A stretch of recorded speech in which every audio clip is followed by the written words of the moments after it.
Ending between the Lakers and the Spurs, but LA survived 118-116 to extend their winning streak to 5. Luka Doncic ended with 35 points, 9 rebounds, and 13 assists. Nikola Jokic recorded his 5th triple-double of the season, and the Nuggets defeated the Heat 122-112. Russell Westbrook also had a triple-double as the shorthanded Kings beat the shorthanded Warriors 121-116. And the Trailblazers handed OKC their first loss of the season, coming out on top 121-119. On the ice, another historic night for Alex Ovechkin. And a puck behind the net. Binnington looking to play it, and he gave it away to Ovechkin. The puck centered up here for Chikrin to drive, and a puck that is in a score!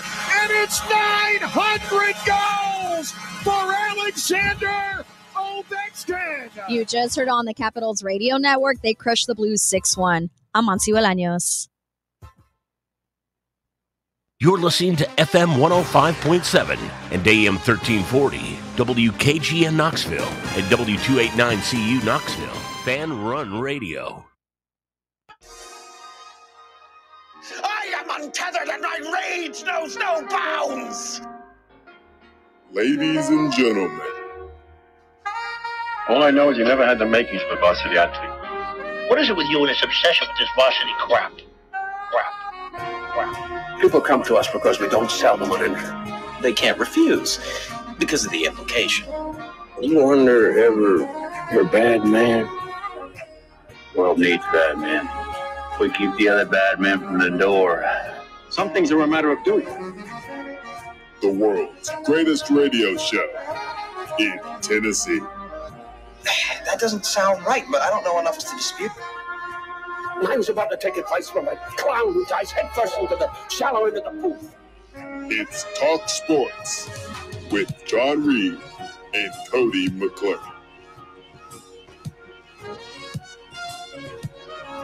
If it is to be said, so it be. So it is. So it is. So it is. So it is. It's a Tennessee thing. Well, I'm holding on.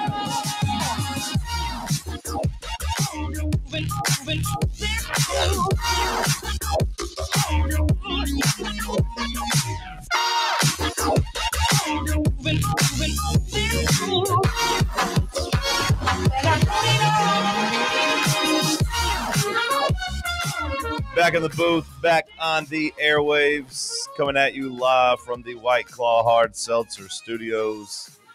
Happy Thursday morning to you, November the 6th. It's a sign of getting old, but I keep finding myself saying, man, I can't believe it's already November 6th. November in general. But here we are, John Reed, Sam Beard, the P-Team, Bad News Bubba, producer Zach. We are here ready to talk some sports and some other things on this lovely Thursday. Don't look at what Monday is if you haven't yet, Sam. Don't look. Don't look at what's coming for you Monday. Enjoy these last couple of days before things get miserable. A low of 24 and a high of, I think, 38 on Monday is coming for us. Vols 1085 broke the news of that to me yesterday, and I haven't been able to stop thinking about it since. All you can do is enjoy the present moment, John. 38 degrees of a high. Winter is coming. How are you this morning, my friend? I'm doing pretty solid. Didn't get into a whole lot yesterday. Enjoyed the good weather yesterday. It was like 70 degrees yesterday. I went out and went for a little stroll around the neighborhood. Haven't been able to do that for a little while, so maybe got my last one in for the season. And then was a big laundry day for me. So it was just a boring, productive night, but not a whole lot to report. Not a whole lot of sports yesterday. I watched a little bit of Maction, but didn't really have too much action on the Maction, so didn't really intrigue me for all that long. I was mostly just kind of looking at games for this weekend and stuff, trying to turn my college basketball brain on a little bit more, trying to get those two brains working at the same time. It's kind of hard. The crossover, I struggle with it sometimes. I am a Conference USA truther. It's hard for me to go to from Conference USA to Maction. Kennesaw has just built up too much good faith with the season. And I appreciate watching Butch Jones and Arkansas State, too. I just appreciate, I guess, Southern football. It's no different than the SEC and Big Ten. The MAC might be better, I guess, a little bit higher quality of teams. But I couldn't bring myself to care about Kent State and Akron and Toledo. No thanks. No thanks. Give me my Sun Belt and my Conference USA football if you're going to try to get me on the midweek slop. I didn't watch 1 second of the action. No thanks. No thanks. Give me the Conference USA. Toledo's kind of been a letdown in the MAC. They were coming into the season. People kind of thought of them as maybe the Group of 5 playoff team, and they've already dropped 2 games in the MAC. Yeah, I'm going to be honest. I don't care at all about that. But you are right. I do remember hearing Toledo be talked about, like, because they were week 1 against Kentucky. Yeah, People were circling that and saying, "Hey, this team might be the Group 5 team." Yada yada yada. Then they lost to Kentucky, and I said, "Okay, that's enough of that." Did cover though. Shout out to them for covering, but they once they lost to Kentucky, I decided I wasn't taking them seriously. Mm-hmm. Bubba, top of the morning to you, my friend. Top of the morning to you, John. How the hell are you? I don't know. You look happy. I woke up today. Ain't that better than not waking up? I don't know the alternative. You know what? That's a fair point. That's a fair point. And the best you can hope for in life is to die in your sleep. I don't know. I've got my ideal way. That's what Kenny Rogers said. I've got my way. You got your way of dying? Yeah. Like picked out? Yeah. That'd be cool if I was on a beach somewhere, sunset happening. You know, I'm with my lady, and I just kind of drift away into her lap as the tide just comes for me. Oh, yeah. That sounds cool. That sounds pretty... Not drowning, though. I'm already gone before that happens. But the ocean just carries my body out. Sounds pretty low probability, but, you know, I guess if you're sick or something, you just go lay on the beach until it happens. You want the ocean to take you after you, like just right after you had died naturally, though? Yeah. Yeah, that would be kind of cool. Just go get chomped on by some fish, some sharks. You know, Mike Leach inspired me with this. Probably. I don't care what happens to me after I died. I'm already dead. Probably more likely just to wash back up onto the sand the next morning, all bloated, scare some kids, ruin their lives. Yeah. Bruce or Zach, you good over there this morning? I am good. Had a great night of sports. Very historic night on the ice. Alex Ovechkin, 900 goals, never been done before. And it was a sick goal, too. I mean, no look. A little no look backhand, right? Backhand, just gorgeous. But yeah, it was just typical night for me. Watched the entire hockey slate. How many goals does a man typically score in a season? 30, 40?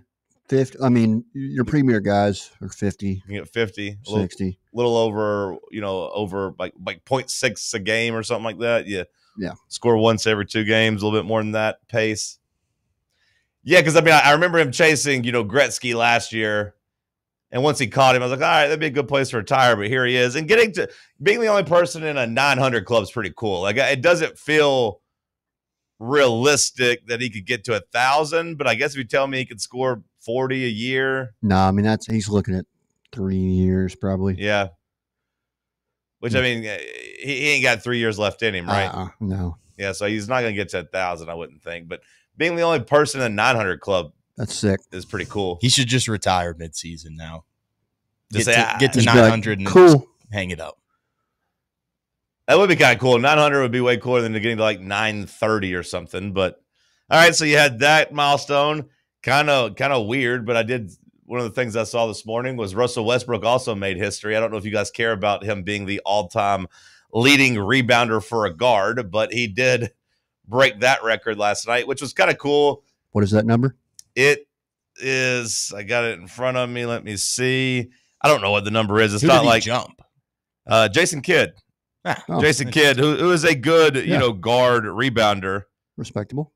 8,734 is what his record is. He passed it last night. He grabbed 16 Wow. In a triple double against the Warriors. Now the Warriors without Curry and Draymond, but Westbrook's 37 years old. And it's kind of funny because in the press conference, apparently or in the post game media in the locker room, he did say, "Humbly speaking, I'm the best rebounding guard ever. So if the ball comes across the rim, I'm going to get it." And then later the reporters were like, "Well, actually, you just became the all-time leading rebounder as a guard." And he claims he didn't know. I could see that being a statistic that you just don't really think about. Yeah, but saying it that you're the best ever on the night you break it, I don't know. That's I don't true. know. It makes me raises my antennas a bit. But that was cool. So you had that and Ovechkin getting 900. So you at least had a little history.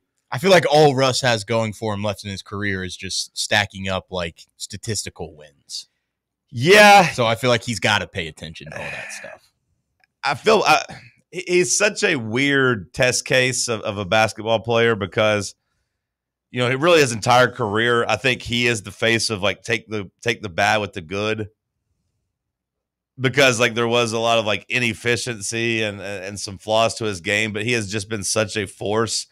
Last year, I thought he got a little bit of love as helping the Nuggets and being an important part of their bench and kind of helping Jokic. But then, they decline his option, or the time they don't want him to come back, he declines his option. And then it looked like he wasn't going to find a team for most of this offseason. And then, the lowly Sacramento Kings were like, all right, you can come here and play, I guess. But he's been balling out the last couple of the last 2 weeks. He's worked his way into the rotation, into the starting lineup. So you're not wrong about the statistical outliers and hey, here's some triple doubles. Here's you breaking a rebound record. Here's you, putting up a bunch of stats. But I do like Russ. I've always had a soft spot for him. He's what I like in my players in terms of just playing hard. You never question his effort. And you got Austin Price going on, Nashville radio yesterday, and I thought took a blowtorch to Boo Carter. Boo Carter, we know his story here in Knoxville. We know the offseason story.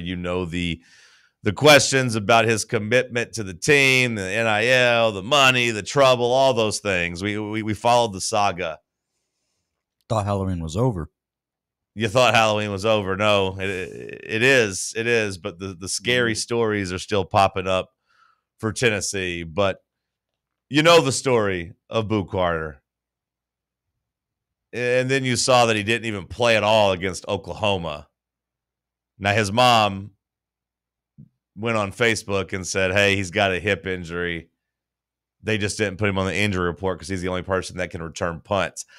I don't know if that's true. I don't know if that's saving face. She did kind of say, hey, if he wasn't hurt and wasn't playing, I'd be acting a fool, going crazy, kind of making a joke at herself, which, maybe true, maybe not. I don't know. But you also had Josh Heupel in his press conferences and his media availability kind of talk about how he thought, there were a couple of chances there to return punts on some low line drives, and we got a fair catch with every one of them. A muff on another. And then when you combine that with him not getting any defensive snaps, you ball that up and you combine it with what Austin Price said, who is, a pretty well-respected media member, but also I think we all know the relationship VolQuest and the university have. They're not necessarily working against each other. So with that being said, Brent Hubbs and Austin don't really go down in the mud and criticize players directly too harshly. So when they do, I pay attention. And I thought he took a flamethrower to Boo yesterday. We'll kind of dive into those comments and talk about it and where Tennessee goes moving forward with him and the secondary, Josh Heupel and his culture, just all of those things, because I thought that was a eye-opening statement by Austin yesterday. And like I said, Westbrook's one of my favorite guys because of the effort, because he wants to be out there playing basketball. And if he's going to be out there, he's going to be given 100%. I do think that's kind of the bare minimum we should ask of all of our athletes, and I don't think we've been getting that from Boo Carter so far this year.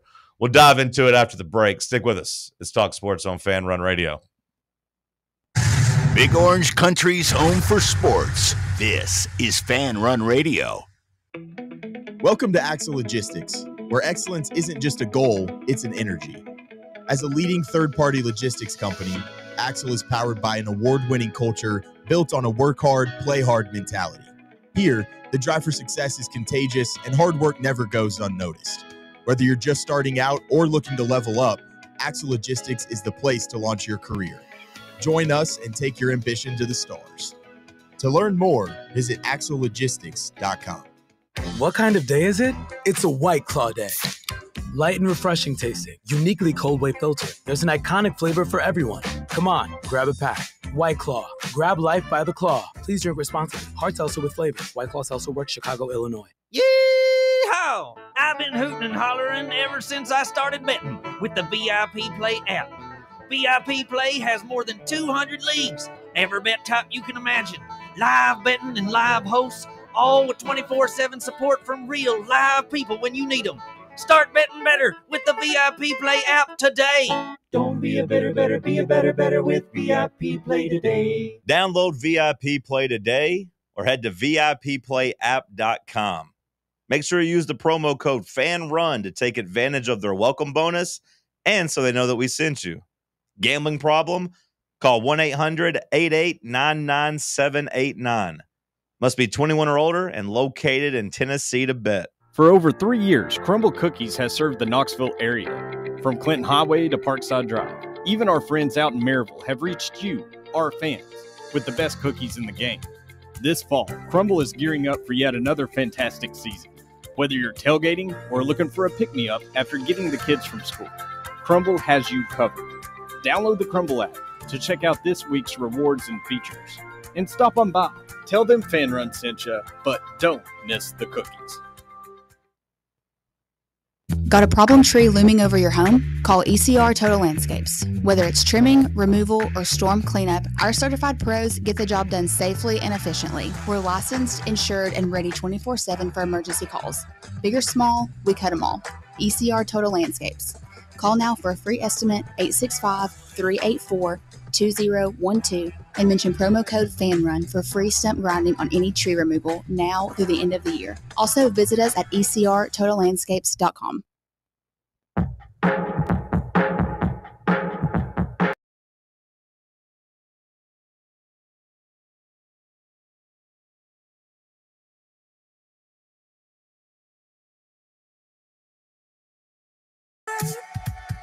Back in the White Claw Hard Seltzer Studios. Drink the light, refreshing White Claw Hard Seltzer. Never a good sign when you get to your second segment, which is really your first segment. Have to issue a correction, but here I am. My bad. I said Austin Price went on Nashville radio and said this. It was actually on WNML across town over here. He said this on Josh and Swain, but he was talking about Boo Carter and just said, look, if you're not going to play him on defense, I wouldn't have him return punts because ultimately he's not very happy, and Tennessee wasn't very happy with his effort at Kentucky. He earned his stripes last year through his play. This year he decided to go AWOL in July. Had to go through some stuff to get back on the field. Still had some minor hiccups behind the scenes, and the staff is kind of stuck with him. Even with him kind of coming off the bench, he's not been very good. And if he's not going to be zoned in, locked in, and willing to do the little things, I don't think you could trust him to do the little things out there in a big game in the Swamp or at home against Vanderbilt. So for me, if I'm the coach, I'm going in a different direction at that point. But that's just me, said Austin. And like I said, he's not one to really criticize players too harshly. So him saying that makes me think that the Tennessee coaching staff is just really at their end with this guy. And you know, Cody talked a lot about Jacoby Thomas, Sam, and I think given the option to go back in time, I think when Boo Carter started flexing for a raise and positioning for a raise and doing all this stuff to hold you hostage, I would imagine Tennessee wishes they would have said, you know what, see you later, and then took some of that money and redistributed amongst guys that actually wanted to be here, wanting to play. Because it did seem like Jacoby Thomas wanted to be a Vol. Yeah, it does seem like that guy enjoys playing football. Like you can argue about the talent level. Like Boo Carter last year did seem immensely talented, but I think there was enough smoke and enough red flags around Boo Carter for all of us to never never feel too comfortable with our standing with him and like his status in the program and his status as a motivated, committed football player. What was it, 4 high schools in 4 years? Yeah. I mean, like it did. The red flags were there, is what we will say nicely. But, I think given the opportunity to do things over, I think the coaching staff probably wishes they would have invested in the Spire Sports and, the Vol Club and all that, wishes they would have invested in someone a little bit more reliable.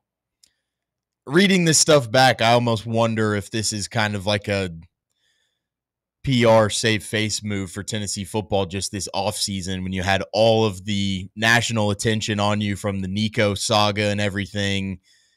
I feel like it just might have been kind of a black eye on the program for your 5-star quarterback to just get uprooted and leave before spring practice. And then, you just go 2-3 more months and then you've got kind of one of your star young freshmen on defense kind of, flirting with leaving the team and stuff like that. It almost just felt like they kind of bent the knee and said, hey, let's just keep this guy around for the season. We know he's not going to be here next year, but let's just kind of keep the program looking healthy kind of on the inside. But I think as this season has played out with Boo Carter and the way that he's playing on the field, it kind of just feels like he's kind of one of the bad apples in that locker room right now.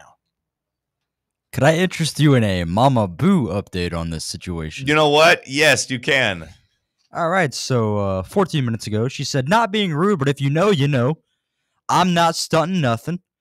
We don't post that they don't know. Stop contacting me about what's being posted. We make decisions. And then she shared a screenshot with Coach William. And I assume that could be either William Inge or, Willie Martinez. Or it could just be none of those. But then she showed like the screenshot from the article that was out. Talking about how it appears that maybe the coaching staff is growing frustrated with him. She said, y'all making it seem like he's a problem and nobody else is speaking up about it. And then the coach says, he's not a problem at all. I assume whoever wrote that didn't talk with the coaches. She said, that's what I'm saying. It's making us look like a fool. So wait, does she have screenshots of a coach telling her he's not a problem, or she's according just saying... to Coach William? Okay. So she has spoken, which makes me okay that is. And then this person, Coach William, in quotes, saying, okay, I see what you're saying. He's doing very good. Which obviously I don't know if he'd be like, yeah, your son's a complete nut job over here. Yeah, he's a knucklehead. Hey, yeah, we're worried about his effort. I am interested in who Coach William is. It could be William Inge. I don't know how much he had to do with recruiting him, but the initials in this screenshot show CI. So I feel like it could be like Coach Inge or Inge in the phone. Yeah. But a development, maybe. Or it could be a nothing burger. So she's not doubling down there about injuries or anything. She's just kind of saying like, hey, this is... She's making not about the injuries, but more or less him being a problem. And that's why he's sitting out. Right. Okay.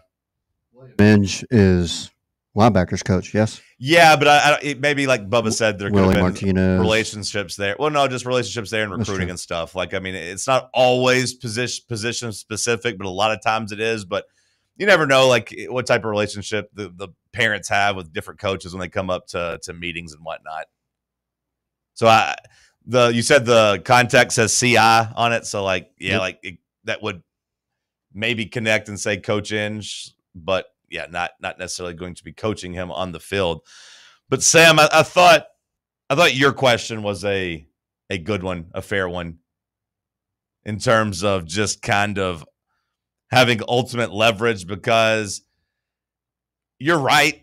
The talking point at that time was like, wow, is Tennessee really going to lose their promising freshman stud defensive back after losing their quarterback, Nico Iamaleava? What the hell's going on at Tennessee? So, like, losing him would have been maybe not a bad thing internally, maybe not a bad thing to the people in the know, but PR is not for the people in the know. You know what I mean? Like public relations and all those playing the media and making sure your image and your statement's clean. It's not for people that know the details. It's for the rest of the world.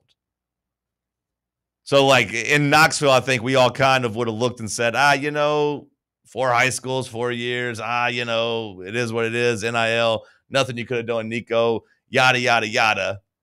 But nationally, and maybe just even regionally in the SEC when it comes to recruiting and all this stuff, like, yeah, I think it would have been a black eye. So that is a fair point.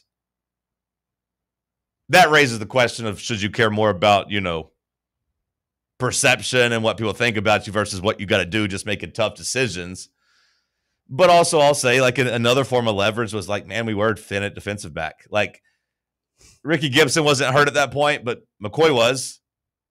And like, you knew that you needed as many bodies in there as possible. It's not like you really went in there and grabbed a bunch of good players from the transfer portal. Now you got Colton Hood. Now I don't know if Tennessee knew that he was going to be as good as he was. I don't know what their expectations were for him, but I know we were worried about the defensive backs coming into the year. Yeah. Losing Boo Carter would have made that fear worse.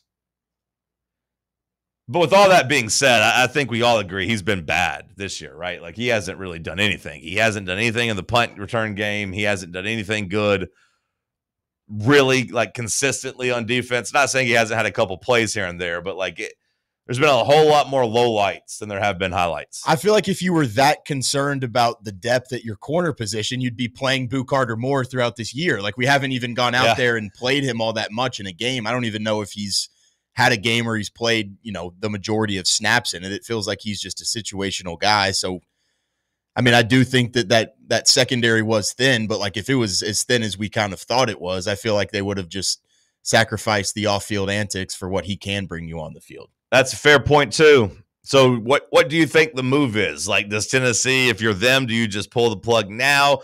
Because if you tell me he's not going to be here next year, and I do think that's not a secret at all. Like, I don't think anybody expects him to be here.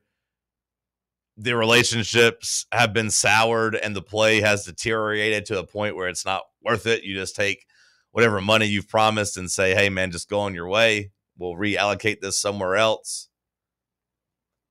Do you let him finish the 3 games just on the bench?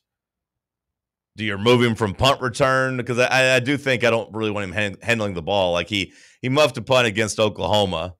He didn't have any returns whenever there were some return setups. You might as well find somebody different back there, right? Because you're going to have to find somebody next year anyways. Is there a way that you can motivate him to say, hey, we know you're going to be out of here. You got to look good on film.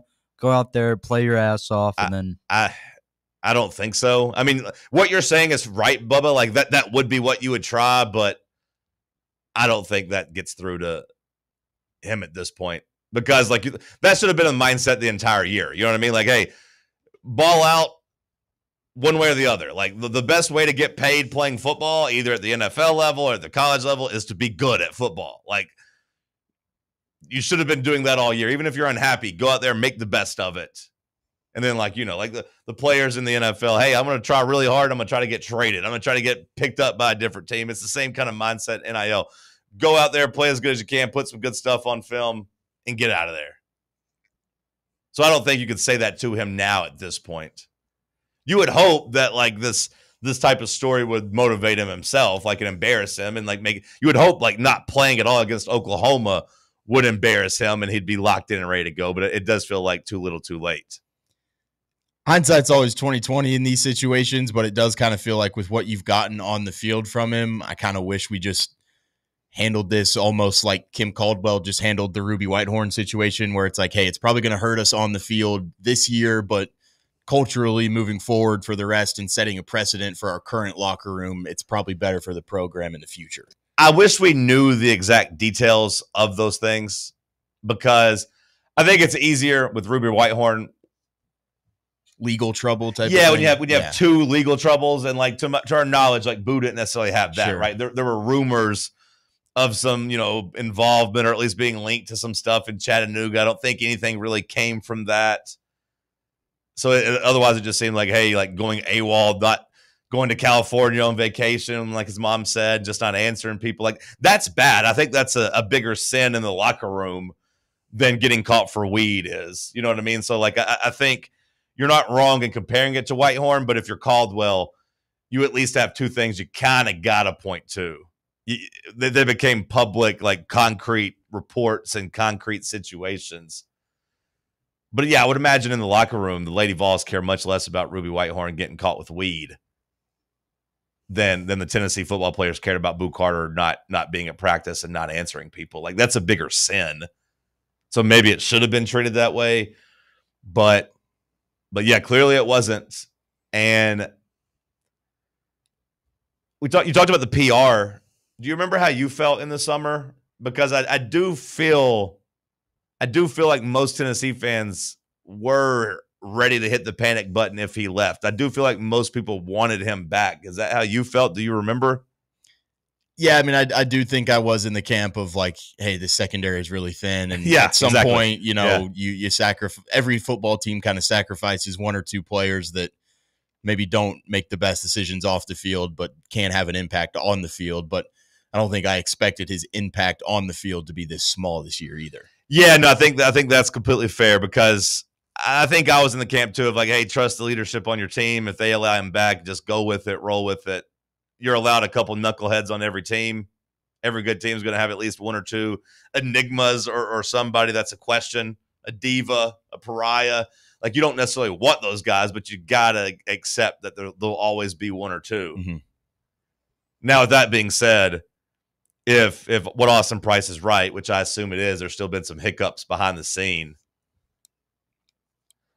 I think at a certain point you got to say, like, you're not dealing with it anymore. I do think there's fair questions to bring out of this to Josh Heupel's feet of him as a disciplinarian. Like, I think we all kind of know he's a player's coach, right? And when things are going good, that's good. But like when there are some cracks, I do think you wonder about the culture, and the penalties have always been a problem. I don't think the penalties would be as much of a problem if you were more of a disciplinarian. So I do wonder if this makes Josh Heupel reflect or makes him a little bit tougher, or if you just chalk it up and say, what are you going to do? Because Boo Carter has been a complete negative this year on the team. Mm-hmm. Like, he has been. Like, there's no ways around it. And if you've been complaining about the defense, then, like, the secondary's probably been on your mind for a good portion of that too. They ain't been good enough. At the very least, there was a bad reallocation of funds keeping him around and losing, like I said, Jacoby Thomas, a guy who, when he was out on the field last year and when he's been on the field in Miami, plays every snap pretty hard. Has that Russell Westbrook mentality. Might not be the most talented, but like, he is going to go out there and try to tackle somebody, especially on a team, Sam, that needs tackling more than ever. Like, yeah. The tackling's been such an issue. I do know Jacoby Thomas is a missile that wants to go hit somebody. He enjoys tackling. Mm-hmm. So I think you lost the trade there. Now you have a question of just what you do moving forward. The bad news is I think that, like, it's really hard to project what your team's going to be, what your program's going to be year in, year out, because you are fighting every offseason with guys like this. Everybody's going to want more money. Nobody goes back after a season or goes back after a year at a job or whatever and says, you know what, I'm good where I'm at. Actually, you can take a little bit of mine away. That's not how we do it. It's always like, hey, you got a raise coming anytime soon? Hey, you got a couple extra bucks you can give me? Because if not, like, hey, this other company's trying to hire me. Hey, this other team, they're already calling me. Tony Vitello in his interview basically said, like, we'd heard the stories, but he's talking about hosting some big, like, transfer recruits and stuff. And he's like, the first thing, basically they walked in my office towards the end of their recruiting trip. Was like, all right, so how much? He's like, I didn't even really talk to these guys. I'd be like, hey, nice to meet you. Like, kind of after that, but it's just simply like, hey, how much? What's the money looking like? What are we doing here? That's obviously a discussion in every team, locker room, every offseason. So does this make Josh Heupel more weary of just like the guys that are holding you hostage? Because I feel like if you're holding me hostage, just go ahead and go. Like, that's what Nico did. Hey, go ahead and go. That's what Boo Carter did. You gave into it. Ricky Gibson did it a little bit, and you paid him.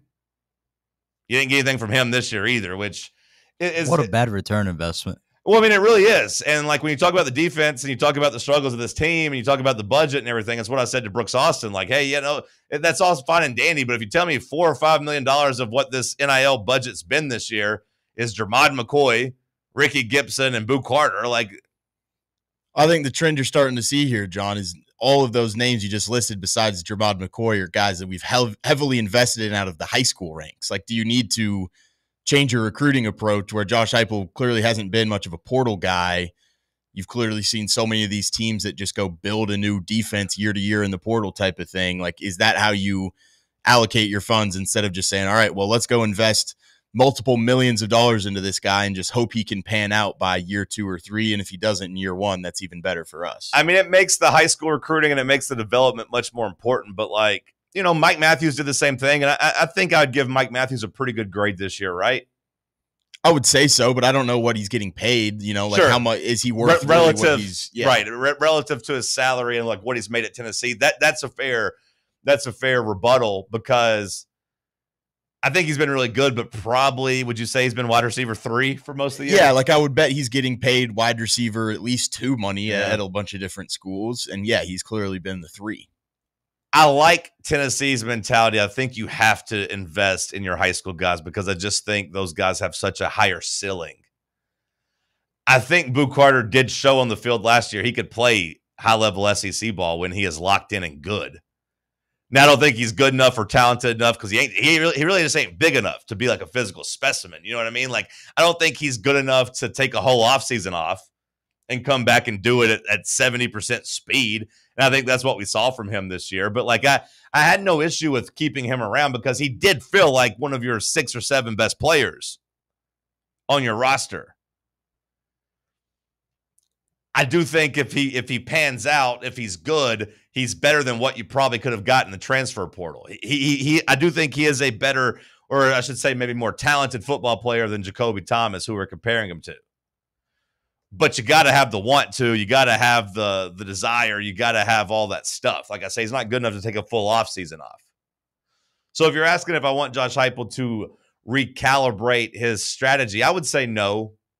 I would say no, because we're going to have this same discussion that we had with the wide receivers, that we had with the defensive backs. Like, it's coming this offseason when it comes to the defensive line, Sam, because you're losing so many seniors. Do you take all this money and you go out and try to buy new like defensive linemen? Or do you like invest in like the 5-star, you know, the really talented recruiting class you had last year? When you look at some of the, you know, Utley and Campbell, like those guys are big time recruits. I'd rather just invest and keep them and hope they develop versus going out and getting a couple stopgap guys. You just hope that those guys are bought in and have the right mentality, because to me, that's ultimately what it comes down to. Just the right mentality. And Gibson, I don't think it's fair to say we didn't get anything on that investment, Bubba, just because, you know, he got hurt. I think if he was out there playing, I think it's different. So I don't think that's necessarily fair. And it was an injury that, you know, immediately kind of ruled him out. It's not like he maybe could have went out there and played. But I'm just saying the defense, like, you have 2 guys on the shelf because of the injury, and you got 1 guy that doesn't want to play.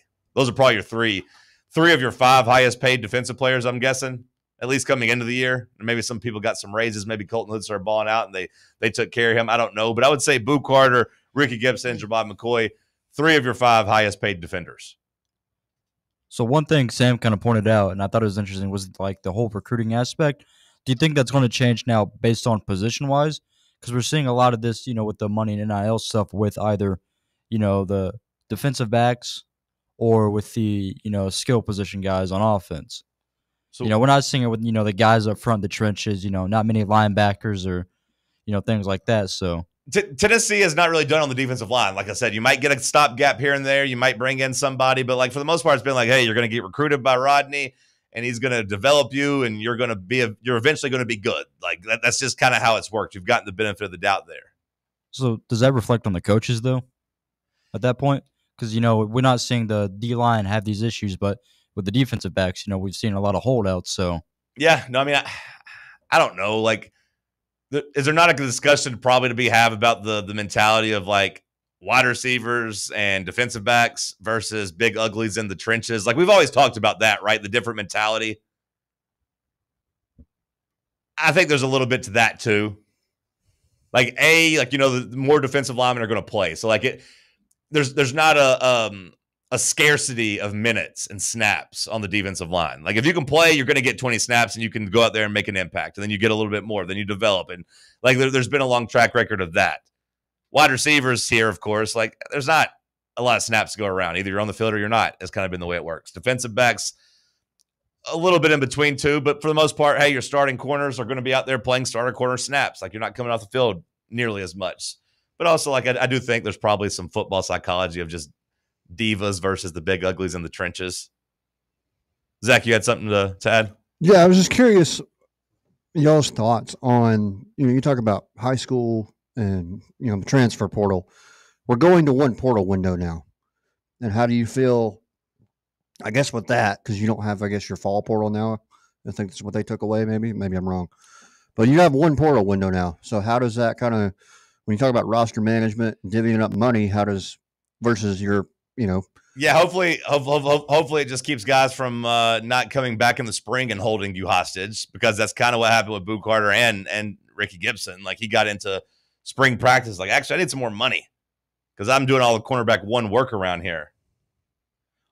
We'll take a minute, let it breathe during a break. We'll come back. We'll continue the discussion because there's just so much more of the culture discussion to have and the roster building and everything. And I do think the culture, Sam, you were spot on when you said that the end of this season will kind of reflect what culture you have, because the season's not over. No matter how bad the Oklahoma loss felt, like there are still two pretty big football games left for Tennessee,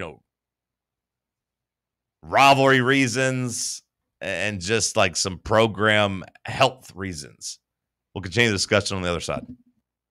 Can't get enough Fan Run Radio? Download the free Fan Run app and take the best Tennessee sports conversations with you wherever you go.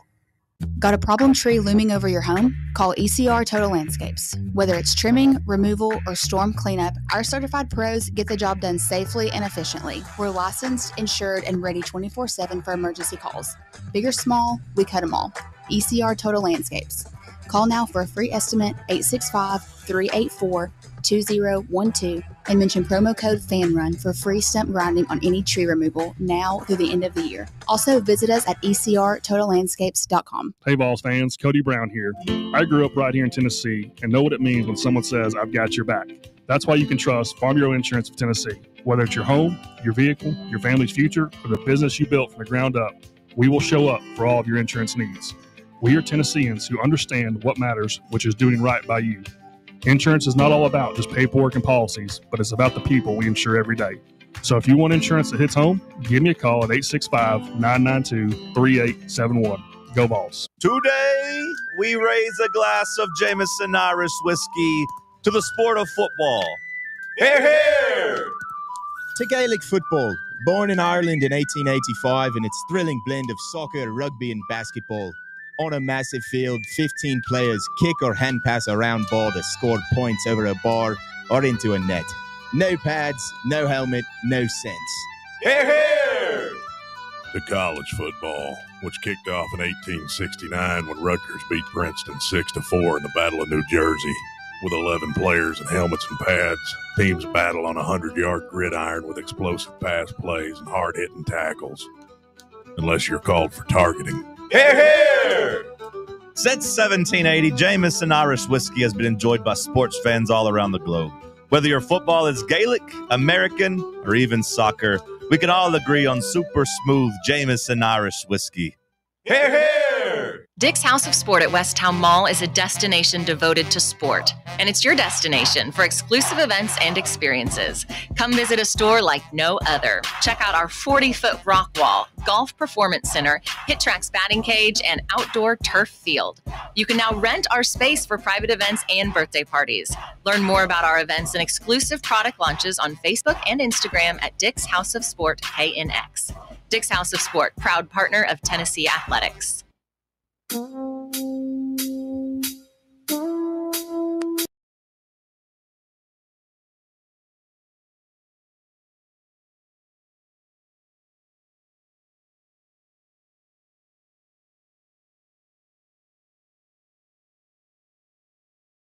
Over in the chats on YouTube, shout out to the freaks watching on Fan Run TV. Tennessee Tanto says, I knew Boo was done when Hype gave him the game ball for a punch out against Mississippi State, and Boo didn't even get a reaction or really give a reaction after getting it. I remember that video too and kind of thinking the same thing. There was a play. I don't remember if it was Mississippi State, but there was a play where I saw someone point that out. Like he had made a play on the field and like nobody really like went to him to celebrate. I do think that kind of tells you what the locker room thinks and what he thinks. And I do think there's a big disconnect there. And that's tough.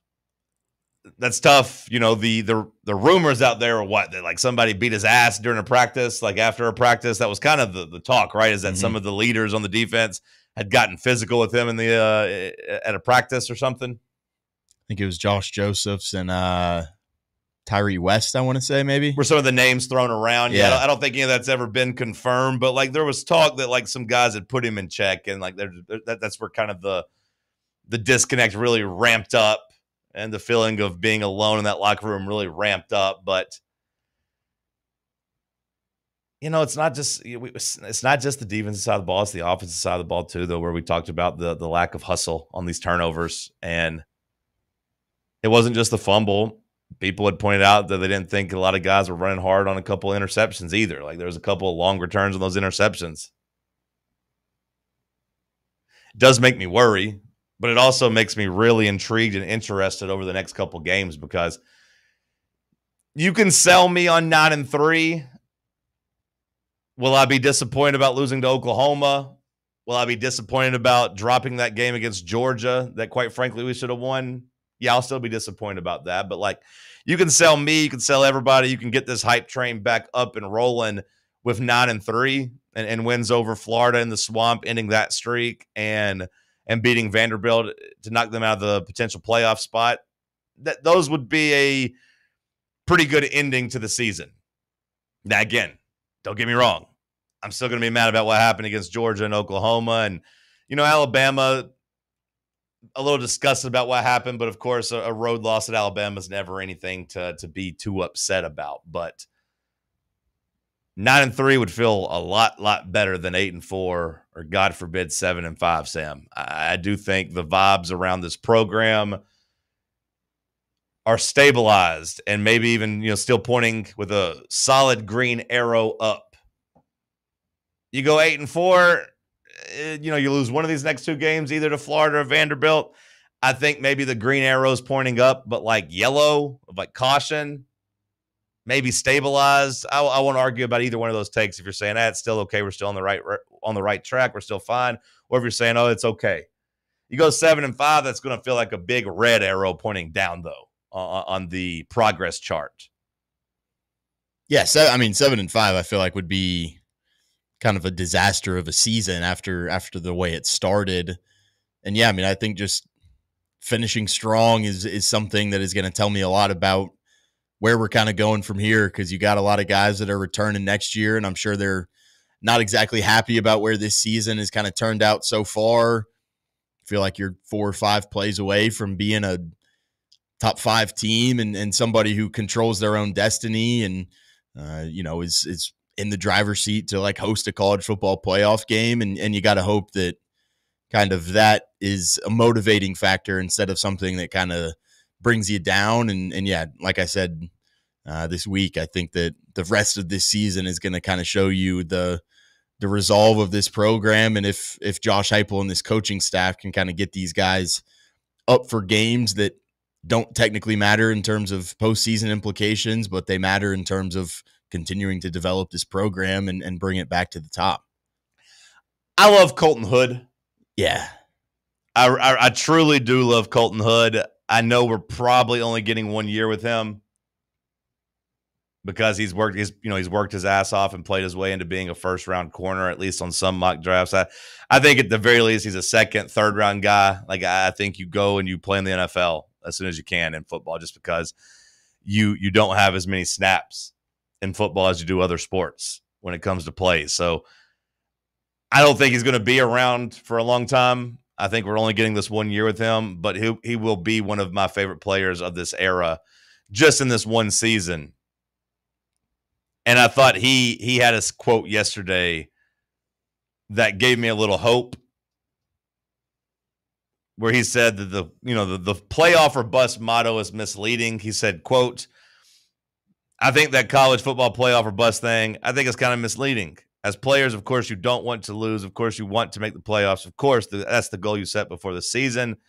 But each week you want to go out there and play your best regardless of if you're going to make it to the playoffs or if you're not. Like, I appreciate that sentiment because it's one that I think I needed to hear because it was playoffs or bust for me. It was playoffs or bust for me. But I need to get reset over the bye week and kind of look and say, like, New Mexico's probably not the best opponent to do it. New Mexico State's not the best opponent to do it. Like, they'll take going into the swamp to really get the juices flowing again. But, like, that's the kind of mentality you want. That goes back to what we were talking about with Boo, Bubba. Like, if you're a good player, if you're a good teammate, if you have a good head on your shoulders and good aspirations, it should be just about playing as good as you can at all times. Just balling out. In the NFL, you ball out hoping you get a next contract. In college, you ball out hoping you get, a chance in the NFL one day, or at least now some NIL money or a starting spot or more snaps or whatever. In high school, you ball out hoping that your classmates notice and think you're cool. Maybe you get a little kiss on the cheek or something. Maybe you get a scholarship offer. But, like, you should always just want to be doing your best. So I appreciate Colton Hood for coming out and saying that. I hope that the leadership in that locker room feels the same way. Josh Heupel said they did at his press conference. He said these guys are locked in. Sam, I got to ask this question yesterday, and I've been thinking about it since. I want to ask you. Do you think the anger from the Oklahoma game or the sadness or disappointment or disgust, whatever adjective you want to use to describe it, do you think that came from just getting your third loss and missing the playoffs, or do you think it was because just the way you lost to Oklahoma and how sloppy it was and how maybe sloppy it was against Georgia? I mean, I think it's that personally. I feel like you could say, maybe we kind of talked about this yesterday, but maybe outside of that Alabama game, I think all of your losses have just been self-inflicted wounds and not even just playing bad for, 30 minutes of the game type of thing. Like, you played 55 minutes of good football type of thing against Georgia and you come up short, and Oklahoma, you were outgaining them, whatever it was, 250 yards or like 99 yards in the first half, and you're down 6. And it's just these little mistakes that are, becoming huge in the grand scheme of things where, you've got everything in front of you and you've got a chance to go be a, one loss, maybe undefeated team type of thing. And you're sitting here and you're already eliminated in the first week of November. Like, all of my disgust at the time did kind of feel like it was because of the playoffs and the season being over. But I do think in the past I've been mad about these losses too. Like, go back to 2015. The one that jumps out to me is like losing to that Arkansas team in 2015 was just kind of gross. You know what I mean? Like, in 2016, it wasn't necessarily about the playoff, but I guess it's about the SEC championship, or at least the East in there. But, like, you get mad at certain performances regardless of the playoff. So I don't think it's just missing the playoff, which means that I don't think it was these unreasonable expectations that people tried to say. It's like, oh, if you're not going 10-2, you're not making the playoff. You're never going to be a playoff team. Why are you mad? I don't think it ultimately is that. I think ultimately it's just winning in the SEC is cool. Like, every game is cool. Every SEC win matters. Every time you get some bragging rights over another program is cool. Losses suck. Missing the playoffs sucks, but also just like wasting an opportunity, wasting a chance inside Neyland against a team that you're better than. A program that I look at us as being above. I don't know how you guys feel about Oklahoma, but like traditionally blue blood, whatever. Like, if we're talking over the last 30 years, yeah, of course they're ahead of Tennessee. But like in 2025, I do not view them as even our equal. I view them as beneath us. Now, maybe that's me being a homer. Maybe that's me being naive, but it's tough when a lesser program or at least a lesser team comes in and beats you at home, especially whenever you've played poorly. They play like a B- game and beat you. But missing the playoff also sucked. That was like the big jumping off point for me, so I don't know which one it is. I think it makes it way worse, of course. but it was disgusting either way. Feels like you're just kind of waiting for that next step to get into, the true relevance type of thing. And it's like, well, you got your wins over Alabama. You feel like you needed to stack those. Got to the playoff with Ohio State. You get embarrassed there. You come back the next season. You go out there and do it against Georgia, and you feel like you're making the hump, and then sets you back again. Same thing happens against Alabama, and then just kind of that one stinker game that has been consistent under Heupel happens against Oklahoma, and so you just kind of feel like you're treading water and spinning the tires maybe a little bit. Yeah, the stinker always came on the road and it came at home, and that sucked. But maybe that's it. Maybe it's like, hey, this was a statement game. Every game in the SEC is kind of a statement game. It just depends on what the statement is.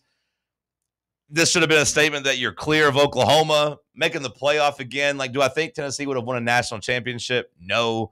Do I think they would have won a playoff game? Maybe. If Jamad McCoy was back, I'd probably say yes on one of those, like winning one playoff game. But like making the playoff was just a statement in itself that you were kind of solidified as an elite program, as a top SEC program. It would have been like you and Georgia being the only teams that could say that. Not Alabama, not Texas, none of these other schools. It just would have been you and Georgia being able to say you made both 12-team playoffs. And I think that would have been a statement of raising your tier, raising your standard, raising your status, and now that's gone. A national columnist is now joining in on the fun of talking about Tennessee and Heupel, and has a suggestion for where Heupel should go, and talks about Tennessee fans. We'll get into that in hour two after some headlines. We'll give you the news after the break. It's Talk Sports on Fan Run Radio. The flagship station for Tennessee football. Fans. Fan Run Radio. Running a business, coaching a team, planning your next big event, you need more than just gear. You need SM Athletics and Logo Solutions. Custom uniforms, branded apparel, promotional products, done right, done fast, and built to show off your brand with pride. From local businesses to high schools to major universities, SM Athletics is trusted by winners. Get real service, get real quality, get noticed. SM Athletics and Logo Solutions, where your brand comes to life. Visit smathletics.com and let's build something great together. Are you tired of spending hours on laundry and ironing? Let Crown Cleaners handle your dry cleaning so you can handle your business. Our expert team can take care of your clothes, removing stains and wrinkles like they were never there. Whether it's your best suit or everyday attire, we handle it all at Crown Cleaners. Say goodbye to laundry stress and hello to extra free time. Crown Cleaners, Big Orange Country's imperial dry cleaning service since the 1960s. Online at crowncleaners.com. Are you thinking of buying a home but don't know where to start? Well, call VFL Josh Travis, your local mortgage expert with Foundation Mortgage, based right here in Knoxville. Whether it's your first home or your forever home, he'll keep the process simple every step of the way. To get started, visit mortgagebrokerjosh.com or call 423-312-9777 today. Foundation Mortgage Company, LLC is an equal opportunity housing company. NMLS number 1387311. For over 3 years, Crumble Cookies has served the Knoxville area. From Clinton Highway to Parkside Drive, even our friends out in Maryville have reached you, our fans, with the best cookies in the game. This fall, Crumble is gearing up for yet another fantastic season. Whether you're tailgating or looking for a pick-me-up after getting the kids from school, Crumble has you covered. Download the Crumble app to check out this week's rewards and features. And stop on by. Tell them Fan Run sent you, but don't miss the cookies. Barley's has live music on weekends, general team trivia on Wednesday nights at 8 p.m., and now live sports trivia courtesy of the Knoxville Trivia Guys every Thursday night upstairs. The game starts at 7 p.m. and is free to play for everyone, so head on down to the Old City and show off your sports knowledge and win gift cards to Barley's. Use those gift cards to buy some delicious food and drinks, and you can take it all in with their wide selection of TVs and indoor projectors. Barley's Tap Room and Pizzeria. Blackford Veterinary Surgery Referral specializes in surgeries not regularly performed by your pet's general veterinarian. They're currently accepting referrals from vets all across the country. With their newly renovated state-of-the-art surgery center and highly trained staff, clients can rely on professional and thorough care. If your vet says that your pet needs surgery or rehab, ask for a referral to Blackford Vet and let them get your best friend back on its feet. Located conveniently in West Knoxville. For more information, visit blackfordvetsurgery.com. Vol fans, reimagine your home at Broadway Carpets and Flooring for any remodeling or building needs. With a variety of carpets, rugs, hardwood, vinyl, and stone, Broadway has all the flooring and installation options you're looking for, including pet-resistant products like Pet Perfect Carpet from Shaw Floors. Visit their showroom in downtown Knoxville or the location in West Knoxville located on Kingston Pike near Pellissippi Parkway today. At Knoxville Insurance Group, they understand the challenges many consumers face when searching for insurance coverage. That's why whether it's for you, your family, or your business, they create a coverage plan specifically for your unique needs. Knoxville Insurance Group is an independent firm, which means they aren't beholden to just one insurance company. They search multiple companies acting as your negotiator to find you the best possible policy and price. Start a quote in minutes at KnoxvilleInsuranceGroup.com or call them today at 865-694-9788. You're listening to FM 105.7 and AM 1340, WKGN Knoxville and W289CU Knoxville, Fan Run Radio. All right, so you're Bev, okay? You're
Hour number 2 kicking off here in the White Claw Hard Seltzer Studios. This batch of headlines brought to you by our friends over at Inward Half. If you're watching on the video, you see this beautiful little Christmas theme, actually. Hoodie. Got little Christmas ornaments. I'm not in the Christmas mood just yet, but I gotta say, putting on this nice, comfortable hoodie, seeing the Christmas trees, the presents, does kind of make me feel the spirit a little bit. Go to inwardhalf.com. Browse their selection. Support the people who support us. I love Inward Half. Great partners, great products. Inwardhalf.com. Give me some news. Sam, what you got for us? History in the NHL last night as Alex Ovechkin scores his 900th career goal to become the first player in history to join that club. 40 years old. Little backhander scoring it on Jordan Bennington as he tried to stuff the puck in his pants to try and steal it from Alex Ovechkin, but the NHL said no. The ref went and got that puck out of his pants. Kind of a weird move, I think, to try and steal the puck. Yeah, what was the deal with that? Was that a joke? Was he trolling? I would hope so. Maybe he was like not wanting Ovi to be able to get it. Maybe he wants to like keep it himself. You know, I do feel like he's not equally as entitled to it as Ovechkin, but hell, he's a part of history too. Like he doesn't get anything, does he? Like, does he get to take the net home? Maybe you don't want it to be like, hey, the 900th goal got scored on me, but at the same time, you're a part of history too. Maybe it's like catching a milestone home run in baseball, where like you keep it just as kind of collateral to try and get some cool stuff from Ovi. Did you see that from the World Series? No. Apparently a father-son combo caught 2 like key home runs, including the game winner. I want to say the game winner in Game 7, but like they're asking for $2.5 million for both of them. The Dodgers hit both of them. Someone will probably pay it. The Dodgers hit both of them. Like I don't know. Like I don't think the team would pay for this, but they might because it's like a home run, World Series home runs. But yeah, they caught. It's kind of weird. They both said they claimed to have one, but they're selling it for $2.5 million. It was a joke from Jordan Bennington. Just pretending like he was keeping it. Yeah. Haha, yeah, man, totally. Just kidding. I wouldn't do this to you. But it was odd that he did stuff it in the back of his pants before. That's kind of funny. digging like several inches. Like it was down there. A little too far down there. Yeah. Michigan, great news here. Decided against playing in Germany next year after exploring an international game over the summer. They had announced that they were going to move their matchup with Western Michigan to Germany back in July, but then said yesterday that they have scrapped the idea, going to play that game in Ann Arbor. Huge move for college football here, not bending the knee to the dumb international games. Let's keep a game that's 45 minutes away in the state instead of just having to go across the pond to Germany to play a game against two teams that are in the same state. Fantastic move. A nice win for common sense. I thought Georgia Tech did the same thing. I don't guess we've probably talked about that yet, but Georgia Tech announced, like, hey, this program's doing pretty good right now. The fans are excited. We also probably should try to make our home field pretty cool and like reward some of our fans for that and like not give into the soulless Falcon Stadium. So we're going to play all of our home games at Bobby Dodd instead of doing the whole thing where we go to Mercedes-Benz, because they're playing Georgia this year at Mercedes-Benz. They were supposed to play Tennessee and Colorado next year at Mercedes-Benz. But they said, no, not going to do that. We will be doing it at Bobby Dodd Stadium at Hyundai Field, which is funny. I didn't know they had their field named after Hyundai, but that's a win for the fans. And if you're Michigan not having to go to, would you say Germany? Yeah. To play football, that's a big win too. Their athletic director squashed that. Their new one. After Jay Batt went to Michigan State, their new athletic director came in and was like, this is really stupid. I mean, it just never made sense to play a game that's less than an hour away, just 14 hours away or something like that. Got to grow the game, Sam. Nope. International they fans. can come over here and get it if they want to. Let the NFL do it. We don't have the EPL coming over to Knoxville saying we got to grow the game. Let's go play a game in Neyland Stadium. They don't care about us. I don't care about them. I feel like they do play a lot of... They do exhibitions. They don't do real games. This is pretty much an exhibition. The good players don't even play, and then it's 77 degrees outside, and they're acting like they're going to have a heat stroke. We don't train outside and when it's 80 degrees or more. Well, there's a Celsius, Sam. I mean, the conversions are they don't practice outside when it's more than like 80 degrees or something like that. I would like to see Even them actually give US. us some good Premier League games. I don't. It's so weird. You're such a sports fan. You just turn your back on soccer altogether, or just EPL, or just like doing it in America. American sports stay American. European sports stay European. Okay. There's a reason we don't care about soccer. Well, but people do care about soccer. I mean, we would be sending our best athletes to play soccer if we cared about that, but we care about American football and basketball and baseball. Yeah, no, I mean, I think we care about all those more. I'm just saying I do think people care about soccer too. It would be cool to see like our best athletes try other sports, like see how their careers would play out and everything. But yeah, basketball is still way cooler. Don't get me wrong. We'd kill all their fun if we let Jamar Chase go. I don't know. Did you see the video of him playing soccer against Christian Pulisic? No. I mean, it was just like a little like fun TV segment game they played, but like he made a nice touch and scored with his left foot and everything. And like Pulisic was surprised. Yeah. And all the comments were like, God, America would absolutely dominate if we could actually care about soccer and put all these best athletes into that. You would think so. Like if it was our only focus, sure. I would think, yeah, if you just took our whole pool of athletes, or at least, like every serious athlete, at least considered soccer. Because I'd say most NFL players don't even grow up like considering soccer. You know what I mean? Like they don't even like actually get out there and play. It's just football. Maybe some basketball, maybe some baseball, but not really hockey and not really soccer for most athletes.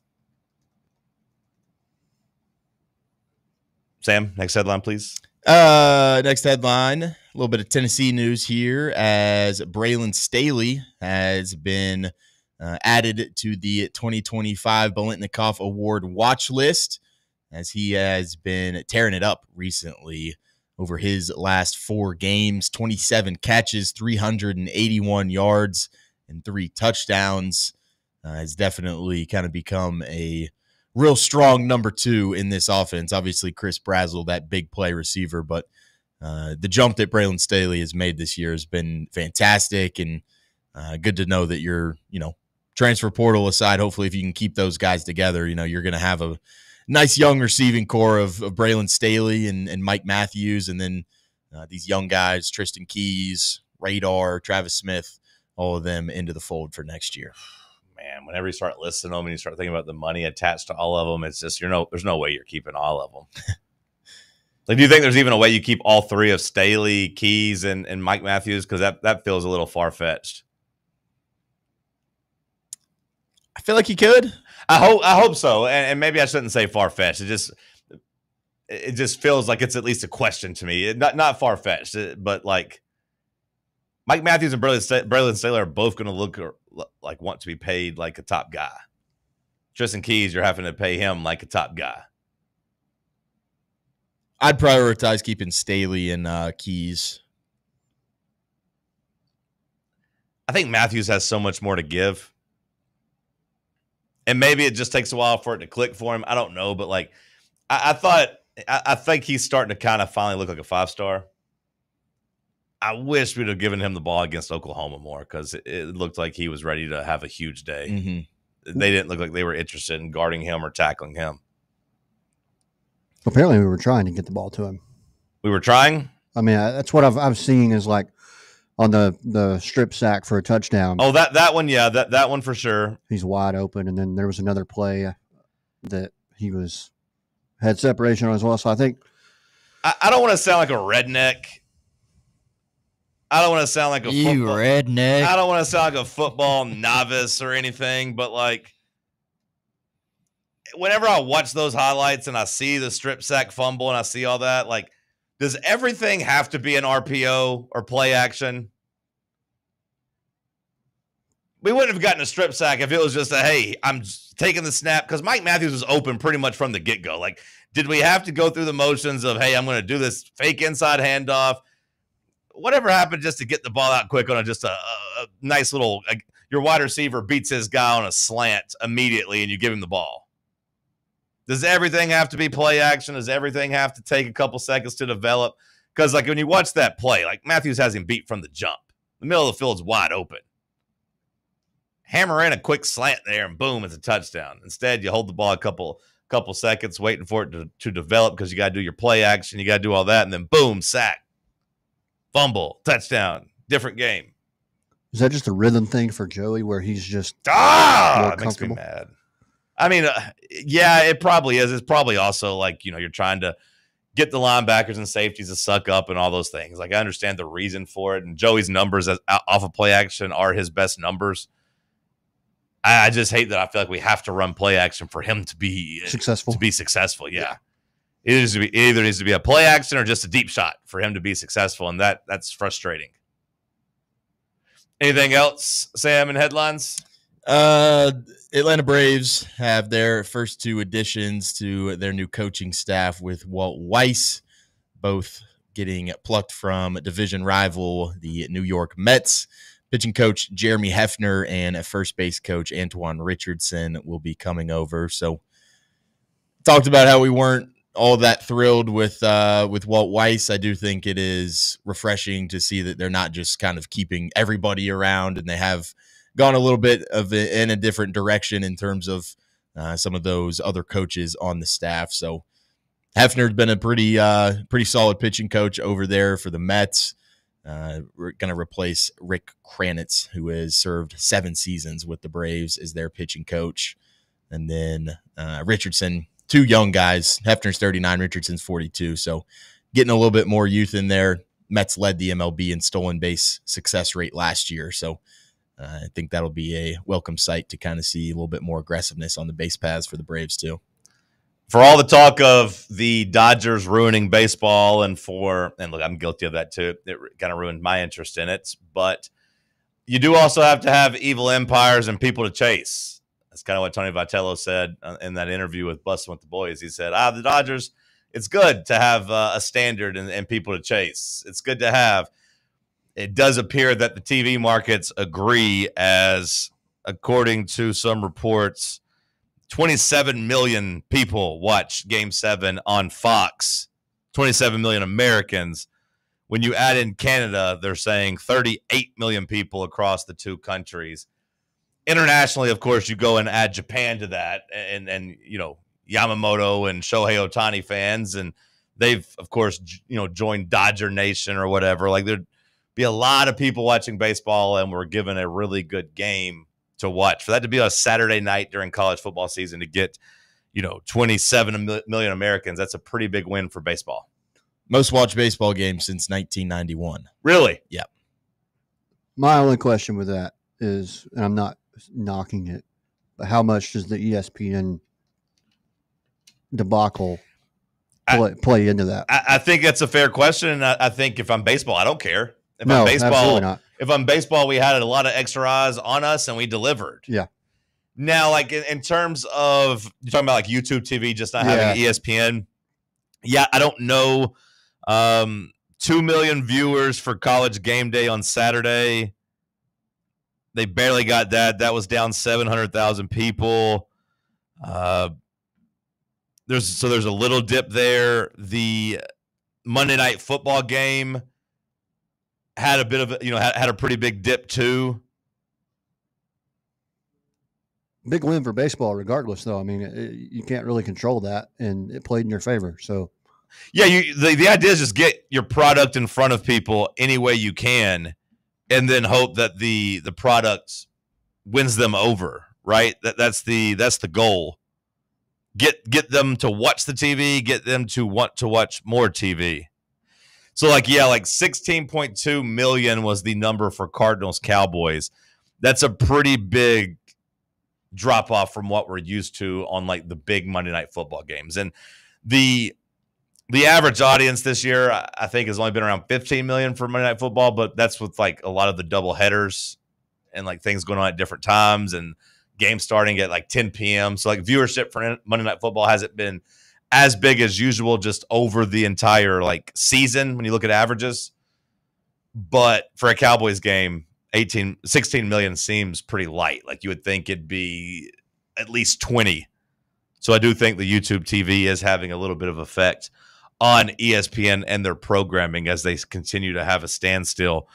We'll wait to see, who blinks first. I would imagine, like any good negotiation, there's both sides blinking and coming to the table and giving up some things, but both kind of hurting right now. That Antoine Richardson hire, though, is fantastic. I mean, Juan Soto stole 38 bases this year. 31 million watched Chiefs Bills. 30.8. That's the fifth biggest Sunday game since 1998. That's kind of wild. Mm-hmm. So, like, Chiefs Bills, I know we love our football more than baseball, but like for a regular like week 9 game to beat Game 7 of the World Series is still a nice flex. Like, it's a big weekend for baseball, and like that's big. It's huge numbers. That's bigger than like NBA Finals games. Like that gives them a chance to claim being the second biggest sport in America or whatever. But then you see like, oh yeah, but like Chiefs Bills on a random Sunday night, yeah, still not even Sunday night. That's Sunday at 4:00. Which I mean, that's a good national window. Don't get me wrong, but why wasn't that the Sunday night game? I think CBS and Fox both get a couple weeks that they say, hey, we get the best game, and they get like first choice. And I'd imagine they looked and said, we're taking Chiefs Bills. Makes sense. Yeah, like the NFL loves their Sunday night partners and all that, but I do think Fox and CBS pay more money and they get just a little bit of say, like on getting to protect some stuff. Bubba, some positive NASCAR news since we're talking TV ratings. You didn't tell me that NASCAR was on the CW all year. Is that a thing? Yeah, the Xfinity Series was. Is Xfinity, that's the big one, right? No. Oh. So it's got the Truck Series, Xfinity, and then the Cup. Oh, okay. Disregard then. Although the Xfinity Series, I mean, they're averaging 1 million viewers per race. That's up 10% from last year. So the CW getting them on there and getting some eyeballs in front of it is leading to people watching that, which I guess is ultimately good for NASCAR. I mean, yeah, that's the goal. CW, I feel like, is one of those. Is it one of those like basic cable channels? I believe so. Yeah, depends. Like I don't think you get it with. It's a good question, actually. I don't know. I feel like I used to get it with my rabbit ears as a kid, but I don't know that for sure. I don't know the answer to that, Bubba. We did in Georgia. Yeah, it's not. It's ABC, CBS, Fox. Those are the ones that you always think about. But like, I don't know if the CW is or not. Anyway, it's still good for those, especially stuff being on primarily Saturdays and all the competition you kind of have to face with Saturdays and sports. So where are the main NASCAR races at? I know Amazon gets a couple. Are they still like on Fox and like NBC? So Fox, NBC, Amazon stepped up in here. Okay. They used to do TNT. I don't know if they're going to go back to that or not. $1 million per at race feels bigger than like Live, right? Like Live's not doing $1 million. Hell no. Eyeballs on that, right? They haven't done 1 million viewers in their existence. Yeah, they do like, they do 10,000. Yeah, I was going to say 100,000 would be a huge day for them, right? Yeah. So, the CW, carving out a niche. We know they like want to get into sports. They do some college football. So, I kind of like the NASCAR marriage there. That's good for them. And some bull riding. Getting 1 million viewers is a big deal. Like, that's a big deal, getting 1 million people to come together to watch something. So, that's good for NASCAR. I think the CW is a free channel. I think so, too. I'm just not 100% positive. 1 million on your second highest race, though, is awesome. Yeah. Yeah, no, for sure. Like that's what do the regular races do? Do we have the numbers for that? Are they much higher? I would assume they're getting close to 2 million. Let's see. See if you can find that during the break. But you got another national college football voice talking about the Vols. I don't know if I'm playing into it by giving it clicks and giving it attention or what, but we'll beat them up. We might beat them up. We'll talk about it after the break. Stick with us. Streaming worldwide at fanrunradio.com and on the free Fan Run app. This is Big Orange Country's sports talk radio superstation, Fan Run Radio, Knoxville. When it's past high noon, it's time for a vodka soda made with a vodka you've actually heard of. I'm talking White Claw vodka soda made with White Claw premium vodka. JB Smooth only drinks vodka soda made with the world's smoothest vodka. And you can too. Pick you up a bottle of the triple wave filtered vodka that's been distilled 5 times. White Claw premium vodka comes in 4 flavors: black cherry, mango, pineapple, and just vodka. You haven't had vodka like this. No one has. White Claw premium vodka. Please drink responsibly. For over 3 years, Crumble Cookies has served the Knoxville area. From Clinton Highway to Parkside Drive, even our friends out in Maryville have reached you, our fans, with the best cookies in the game. This fall, Crumble is gearing up for yet another fantastic season. Whether you're tailgating or looking for a pick-me-up after getting the kids from school, Crumble has you covered. Download the Crumble app to check out this week's rewards and features. And stop on by. Tell them Fan Run sent you, but don't miss the cookies. A brand built in Tennessee and born from the love of the game, Inward Half revolutionizes golfing comfort. Crafted by a former pro and dedicated enthusiast just like you, our luxury performance wear guarantees you stay cool and comfortable through every swing and every day. We're not just a brand. We've set out to create a lifestyle for those who understand that impeccable style and premium performance are a hole-in-one. Enjoy the walk-in with Inward Half. Citizens National Bank. Kick off this football season with a CNB Plus Perks checking account. Move downfield with free online and mobile banking. And cross the goal line with extended evening hours and Saturday banking. Banking at CNB has its perks. Find out more at cnbtn.com. Citizens National Bank. Banking never felt so good. Member FDIC. Dick's House of Sport at Westtown Mall is a destination devoted to sport, and it's your destination for exclusive events and experiences. Come visit a store like no other. Check out our 40-foot rock wall, golf performance center, Hit Track's batting cage, and outdoor turf field. You can now rent our space for private events and birthday parties. Learn more about our events and exclusive product launches on Facebook and Instagram at Dick's House of Sport KNX. Dick's House of Sport, proud partner of Tennessee Athletics. Hi, this is Bo Kregner from the Kregner Group at Realty Executives, and I know there's a lot of choices here in East Tennessee when it comes to choosing a realtor.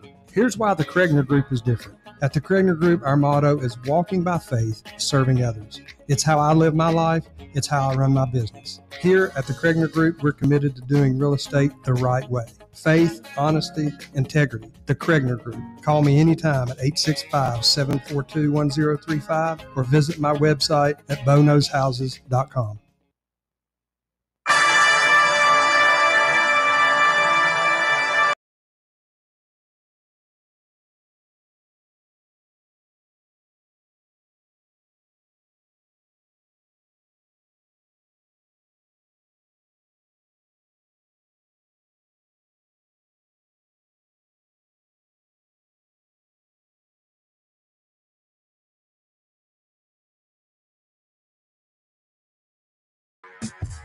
Zach, you say you got the NASCAR numbers. So for the championship race at Phoenix, they drew 2.7, which was down from 2.9 last year. Overall, drew 2.476. Okay, so basically 2.5 million for the roughly. year. Yep. Okay. Which that was down from last year, but okay, but still, I mean, 2.5. Live sports, remain to be the prime real estate on all these TV networks. Sam, the chat is completely going at it about whether or not there's a difference between 7-5 and 9-3. Am I being just dumb, naive, too positive? Am I losing sight? Are they being too negative? Like, to even consider that? Because 9-3 and 7-5 are drastically different as far as I'm concerned. And I thought I was the biggest playoffs or bust guy out there, but the people saying this the same thing, they're wrong, right? They're just being too negative. Yeah, no, I mean, 7-5 this year tells me that this program hasn't taken a single step forward. And it would also make I a question say about it's taking a step back. You lose to Vanderbilt. Yeah. I mean, you would get passed by Vanderbilt. Imagine losing that Vanderbilt game to go 7-5 while they go to the damn playoff. You can't, for that reason alone, you can't tell me it doesn't matter.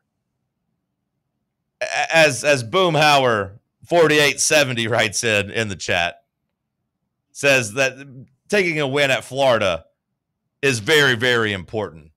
Says he's only done it, or he was 8 years old the last time they did it. So, Sam, you've probably never seen a win for Tennessee over Florida in the Swamp. Yeah. Bubba, you've probably never seen one, or at least been cognitive of it. Sure. You're alive, but I don't think you remember it. So I mean, those things matter. I know it's not the playoffs, and look, I like I said, I think I'm as disappointed as anybody that Tennessee's not making the playoff. But to say there's no difference, I just think is gross. And if that's the case, I want those people to not be any extra angry when Tennessee loses to Florida or Vanderbilt. That's the test. Will you be angry as a fan if they lose that game? Go ahead, Bubba. I was going to say, we're talking Birmingham Bulls or the Tax Slayer Gator Bowl. Now, that point I don't necessarily disagree with. To me, bowl games are bowl games. I'm not going to go to one that's not a playoff game. Is the Florida bowl game cooler? Yeah. Would I rather the boys get to go to Florida and be playing a better opponent? Yeah. But I don't disagree that, I don't really care about the bowl games. They're kind of irrelevant. Whatever. That point, I'm completely fine with. But I guarantee you the people saying that there's no difference between 9-3 and 7-5 are going to be pretty pissed off if we lose to Florida in the Swamp. The bowl game won't matter, but if you win 7 games, that opens the door for everyone on your roster to say, is this the place I really want to play college football at? But if you win 9 games, it's hey, we were 3 or 4 plays away from still being a playoff team. We did it with a roster that got put together late. You had a quarterback come in late. You had injuries. If you win 9 games, you can still see the future. If you win 7 games, it's totally fair for a lot of players in that locker room to say, man, could I be getting more out of my college experience than this? Yeah, you can convince me, like I said, that the sky's not falling and that everything this season wasn't a huge step back, and it's better than the 8-4 with Joe Milton, going 9-3 with Joey. Again, I wouldn't be thrilled with it, but I would be near apoplectic if we went 7-5. The offseason takes a completely different tenor. Now, look, I maybe sometimes sound like I am arguing both sides, but it's because I do appreciate nuance and I can see both sides of things.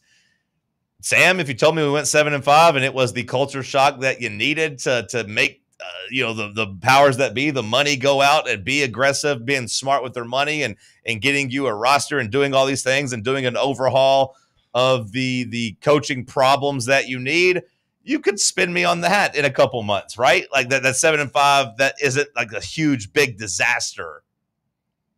So maybe on that side, like I don't know if I want to roll that. No, I don't. Dice. I don't either. And I think the toxicity around here is too much. And look, you could say I'm a part of it. You could say I'm a big cause of it. I remember what I did during the Butch Jones era. You're not wrong.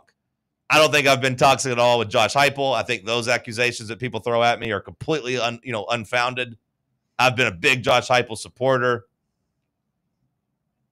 But like, I understand that at 7-5, you're going to have a lot of people ramp that up. You're going to have a lot of people wanting to get him maybe out of town, but at very least like overhaul his entire production.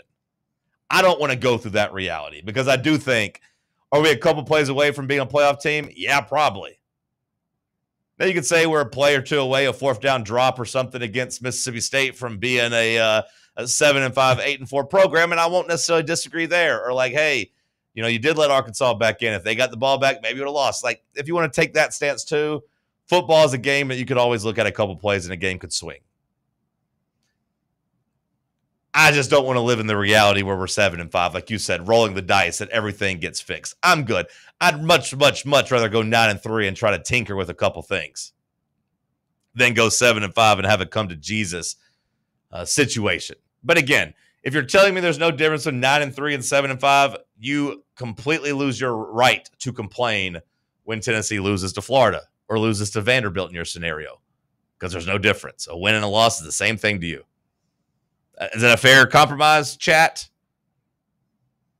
It's okay for the fan to feel checked out after getting your third loss and knowing that you don't really have anything to root for, but you can't have your team check out on a season with this much time left.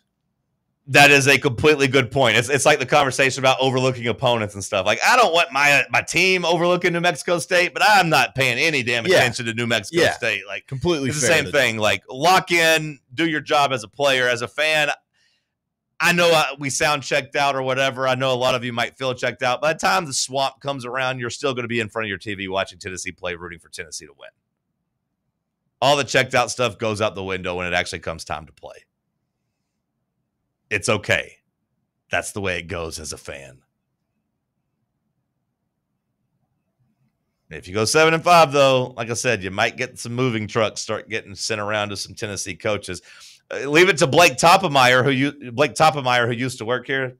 Topmeyer. Blake Toppmeyer. He's Toppmeyer as far as I'm concerned. He's at the top of my list of enemies for today.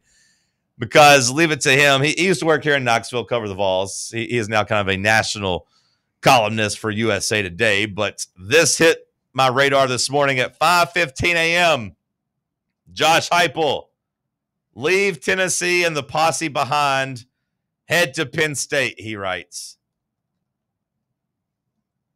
Josh Heupel would bring good credentials to Penn State. With Tennessee fans hot under the collar, maybe it's time to consider options, Blake writes.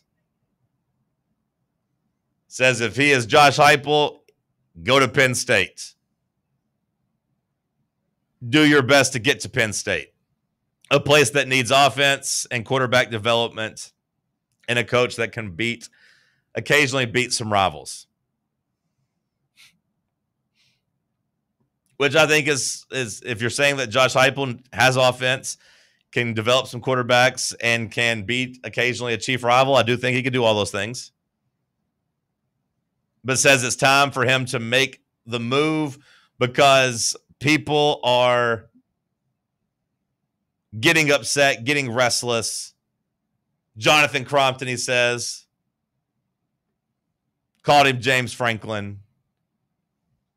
Said other fans are hot under the collar. And then went ahead. I don't know if this is a shot at Chris Lowe or whatever, but said, Supportive media types are stumbling over themselves as they rush to Heupel's aid, pushing their agenda that hot seat talk for Heupel is absurd. Got to be honest. Whenever I saw him write that, I was like, oh no, is this going to be something with us? Is this going to be my tweet saying that everyone's dumb that's saying fire Josh Heupel, that no one's actually saying it? But no, it was actually like Chris Lowe in his On 3 article that was kind of spinning, Josh Heupel's work here in Knoxville. And then said, like, once that kind of happens, that means he compared it to a canary in the coal mine, like a sign that bad things are coming. He says when media mouthpieces, which, damn, I mean, I don't get, calling somebody a media mouthpiece doesn't seem like a veiled shot at Chris Lowe. It sounds like I got my gun, I took my bullet, I loaded it right in front of your face, and I busted you right in the gut with it. I challenge you to a duel is what it sounds like if you call somebody a media mouthpiece, but says when media mouthpieces insist a coach isn't on the hot seat, that's a canary in the coal mine. Franklin went from not on the hot seat to fired in 2 weeks. Same for LSU's Brian Kelly.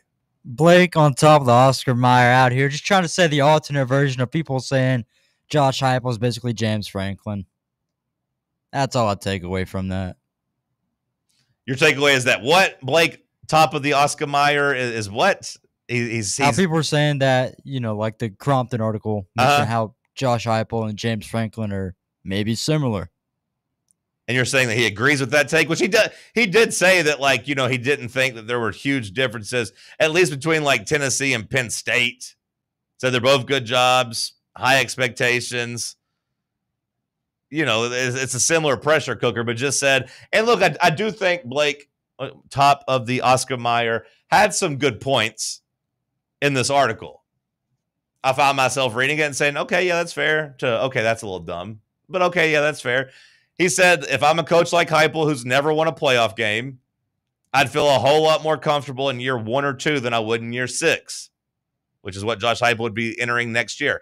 And I do think that's a fair point. We talk about resetting the clock for these coaches, and yeah, new place you go, you get the honeymoon phase and people love you. Now, I don't know if in this scenario that's exactly the case, because I don't think anywhere near the majority or even a real reputable portion of our fan base is tired of Heupel by any means. And I also don't think that anybody that goes to Penn State is getting the golly gee, this is year 1 or year 2 treatment, because that program didn't fall apart per se. They didn't let it like really decline. And they also fired James Franklin to take that next step. So whoever does get hired at Penn State is going to have high expectations. They're going to be judged against a coach that won a lot of football games. I also just think it's really easy to say that as someone who's just writing an article. Like, when you're the head coach of a football team, I would imagine, I mean, Josh Heupel's a former player. You obviously have heard so much about how much of a competitor he is.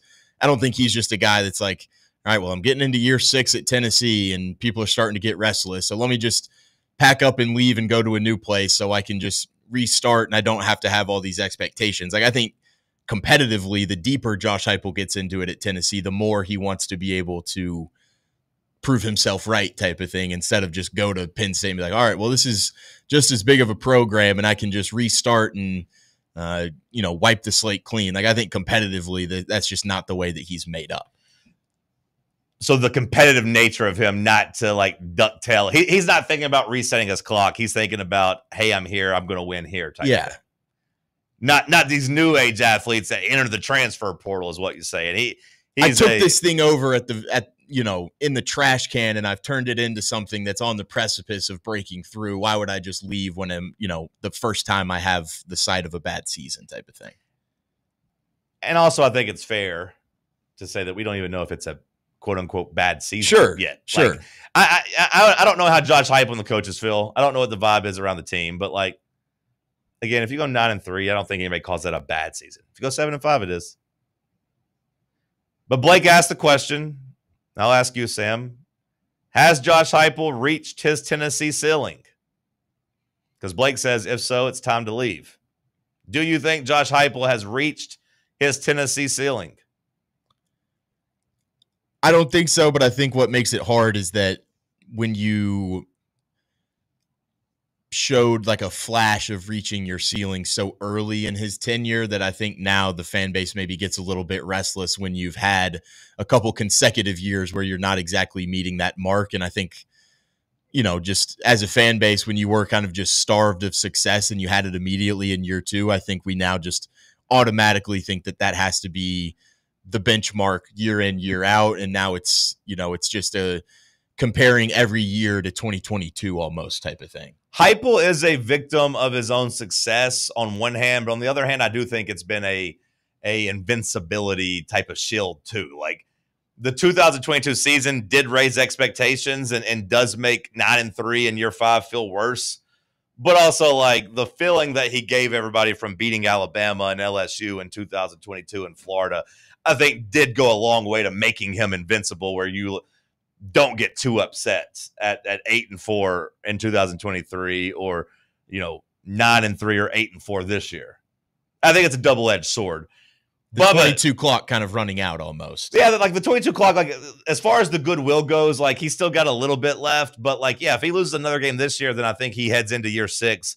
Not necessarily starting at 0 or starting on a hot seat, but like it'll be kind of a prove-it year for a lot of people. Mm-hmm. Bubba, do you think Josh Heupel has reached his ceiling at Tennessee?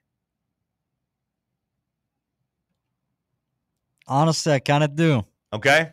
But the ceiling, pretty higher than you think. If the ceiling is, being a playoff team, going up there 10-2, 11-1, I'll take that ceiling any day of the week. That puts you in contention. Well, I got to say, you can't say 11-1 because 11-1 is a new step.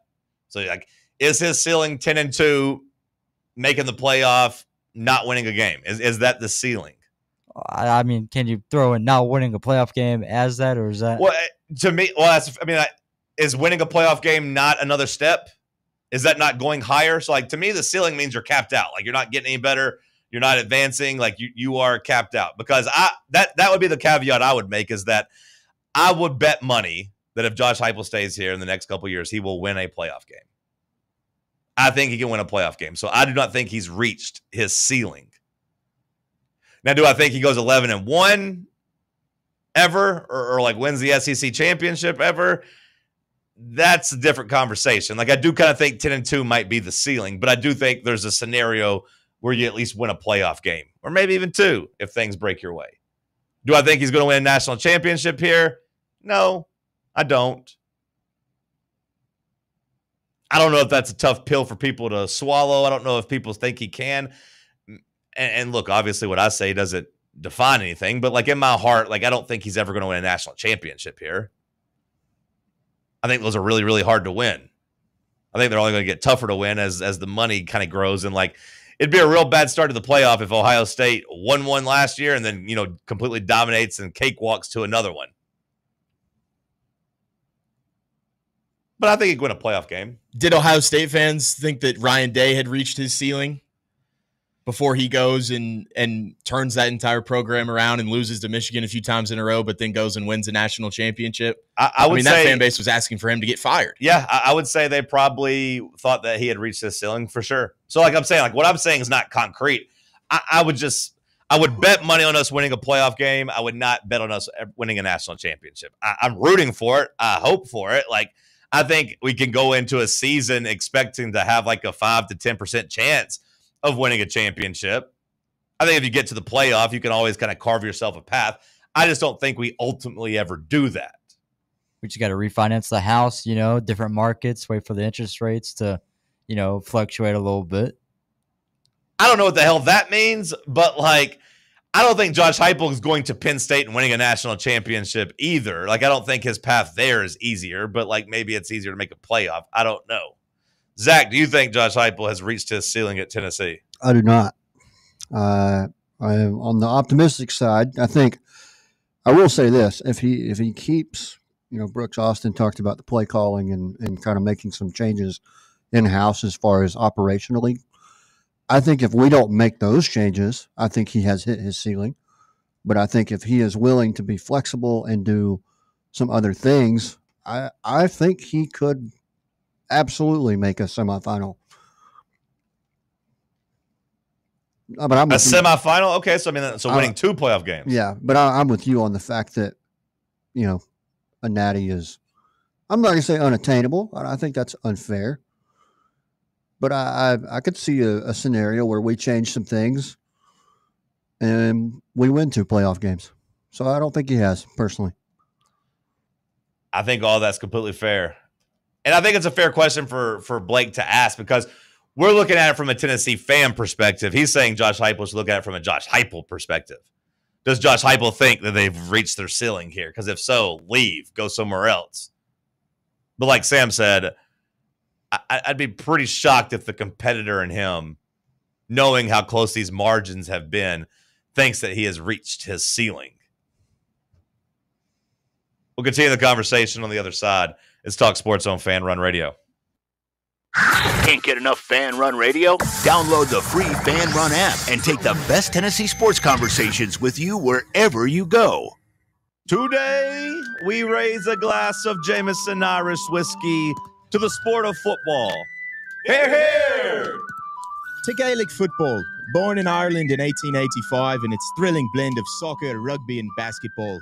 On a massive field, 15 players kick or hand pass a round ball that scored points over a bar or into a net. No pads, no helmet, no sense. Hear, hear! To college football, which kicked off in 1869 when Rutgers beat Princeton 6-4 in the Battle of New Jersey. With 11 players and helmets and pads, teams battle on a 100-yard gridiron with explosive pass plays and hard-hitting tackles. Unless you're called for targeting. Hear, hear! Since 1780, Jameson Irish whiskey has been enjoyed by sports fans all around the globe. Whether your football is Gaelic, American, or even soccer, we can all agree on super smooth Jameson Irish whiskey. Hear, hear! Your smile says it all, so make sure it's saying the right thing. At Knoxville Smiles, we believe healthy teeth mean happy lives. Whether it's a routine cleaning, whitening for that big event, or fixing a nagging toothache, our gentle team is here for you. With flexible hours, family-friendly care, and the latest technology, Knoxville Smiles makes every visit stress-free. Don't wait another day to love your smile. Call Knoxville Smiles today at 865-539-1776 or book online at knoxvillesmiles.com. Smile brighter with Knoxville Smiles. Are you thinking of buying a home but don't know where to start? Well, call VFL Josh Travis, your local mortgage expert with Foundation Mortgage, based right here in Knoxville.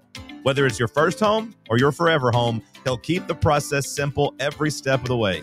To get started, visit mortgagebrokerjosh.com or call 423-312-9777 today. Foundation Mortgage Company, LLC is an equal opportunity housing company. NMLS number 1387311. Friday Night Lights are back, and that means so is the SM Athletics Friday Night Scoreboard Show. Join me, Tim Hill, a.k.a. Vols Tim 85, and my crew every Friday night starting at 9:30 p.m. Live action, live calls, and all of the biggest talking points in East Tennessee high school football. It's the Friday Night Scoreboard Show presented by SM Athletics right here on Fan Run Radio, 1340 AM, the free Fan Run app, and streaming live on YouTube on Fan Run TV. There is a light that shines special for you and me. You need to look at the other side. You'll agree, darling.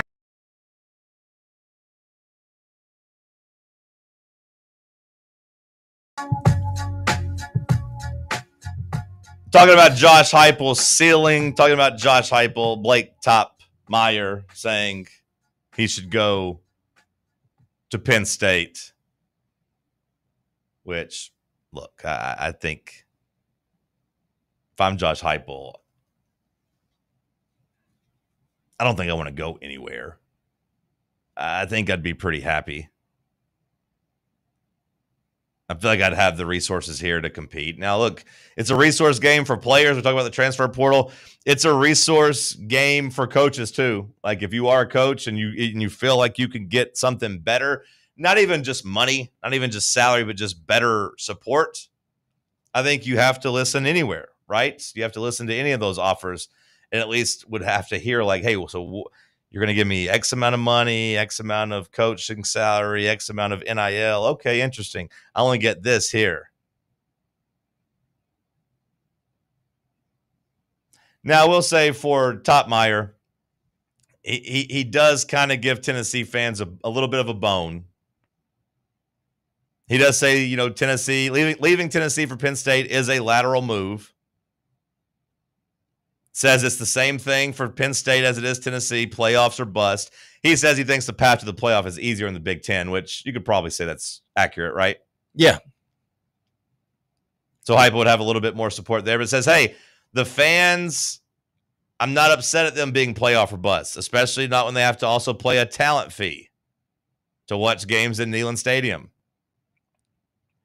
That money feels well spent if you're watching your team rumble towards the playoff games. It feels like a con when you watch your team commit 3 turnovers in a whimpering loss to Oklahoma. I think all that's fair. Says his offense is not necessarily the novelty it once was in the SEC because Ole Miss and Mississippi State run something similar. Says if he takes it up north, the Big Ten won't be able to keep up with it. I think all of that, I'm okay with the fair points. Ohio State seemed to keep up with it pretty fine. Yeah, I don't think we were running that fun offense, though, right? That's what we say, right? We weren't running the good offense. But again, it wouldn't be about beating Ohio State. It'd be about beating everybody else to get to the playoff. Sure. Being that third or fourth Big Ten team.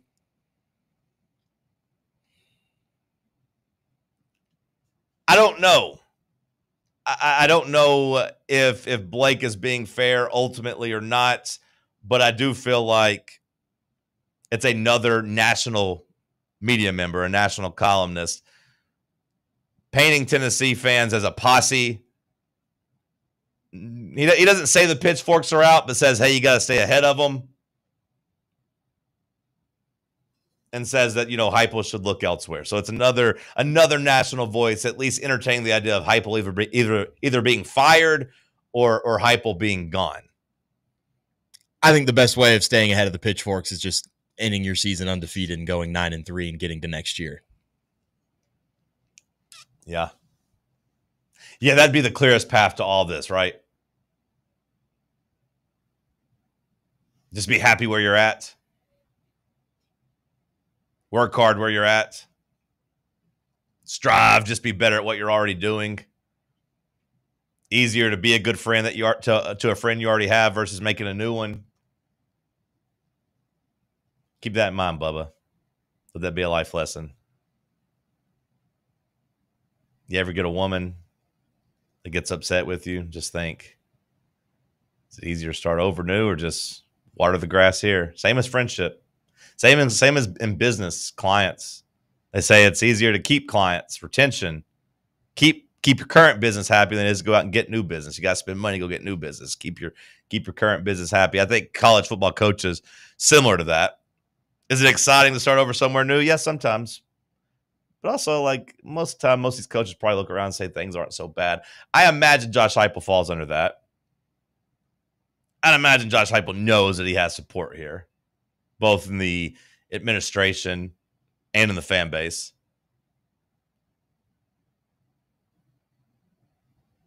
I would imagine. Although Penn State's got to hire somebody. These coaches got to hire somebody. You're playing for the playoffs. Nothing else matters. Well, okay. I would like to beat Florida, but the other 2 games has no significance to the team or season. 1/3 of the roster will transfer. Another part graduates. Which I do think the players being gone, I do think that is probably fair, but they all want to be a part of a win. Everybody wants to win, man. Can't say wins don't matter. You can at least look back on the night you won. Celebrate. Hey, we won at Florida. Hey, that's cool, man. We're all right. You said you had a little bit of a news of Ollie Lane talking about the offense, Sam, and kind of laying out the difference between Heupel and Golish and Joey. Yeah, I kind of made some comments just as being a guy who has been under, both of those guys and kind of said that the relationship between Heupel and Golish was really close, had complete trust, in kind of some of those times where, you were maybe needing a play call or something like that. He said it felt like Golish was 3 plays ahead and always had the answer, and it was always quick, confident response, and then maybe a little bit more with Halsley. It's kind of like, hey, coach, is this what we're thinking here? Is this kind of the right decision? And I just think maybe there's a little bit more deliberation kind of between Heupel and Halsley. And I mean, I think you can kind of see that in some of these situational parts of the games where, you're having to look clock management and all of that and play call. And we've clearly been lacking in some of those areas. So basically what you're saying is that Alex Golesh is an alpha. Yes. And there's a reason he's a head coach. Absolutely. And that he was here running his offense and being confident and knowing he was going to be a head coach, knowing he was an alpha. That the direct quote is, Golesh, when I played for him, was a very good leader for me. That's nothing to say bad about Halsley. He's also a good leader, but it was just the way that Golesh led things. I knew the way that he would operate in the box. Hey, I've got this play ready for you to go. And we haven't even ran the play that we're on currently, basically. So he's just always a step ahead in the process. More deliberate. I do think we're missing that on campus. I do think Josh needs somebody there in his ear that can keep him in check. Like, I would like to think that Alex Golesh, and look, I'm not going to act like he's lighting the world on fire at South Florida. They're without flaws or whatever. Like, I think some people deify Alex Golesh as the end-all, be-all. But, like, I do think Alex Golesh, we've seen he has a brash personality. I think Josh needs somebody in his ear to just remind him of things sometimes. I think Alex Golesh would have got to the second quarter and be like, hey, we should probably throw just a quick pass here to Mike Matthews and see what he can do here. Hey, let's maybe not run the ball again on 1st and 10 with nothing really cooking. Like, hey, maybe against Alabama, maybe run the ball a little bit. We're running the ball pretty good against them. Let's stop with the passing. It's not working. Whereas Joey seems like it's like, I'm going to wait until Josh makes his mind up and then co-sign there. I'm going to wait for Josh to tell me what to do. Anybody in a leadership position, any business owner, any boss knows the two different types of people. I think we all want our coworkers, our employees, the people we're with, to come up with their own ideas and to implement it and to be confident. Now, it's part of you. It's part of being on you as a leader to make those people feel empowered to go and do it and have the confidence to do it. But no one likes being around the coworker or manager or whatever that is, well, I think this sounds good. Hold on, let me check with the boss. Or hold on, what do you think, boss? And let the boss tell you what it is, and then you just go and do it. You hope you have some voices that are bringing some stuff, creatively to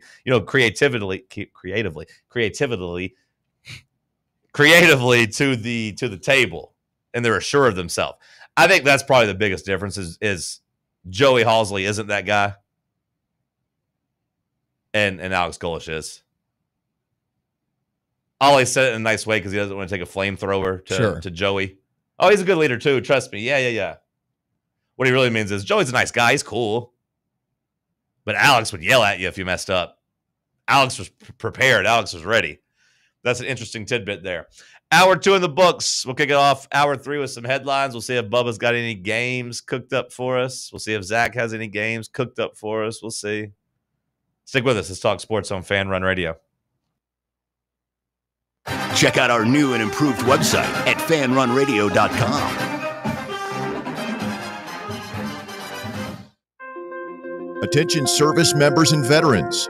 Introducing the Griffin Law Firm, your trusted ally in military legal matters. From court martials to benefit claims, at Griffin Law, your mission is their mission. Here's VFL Marshall Griffin.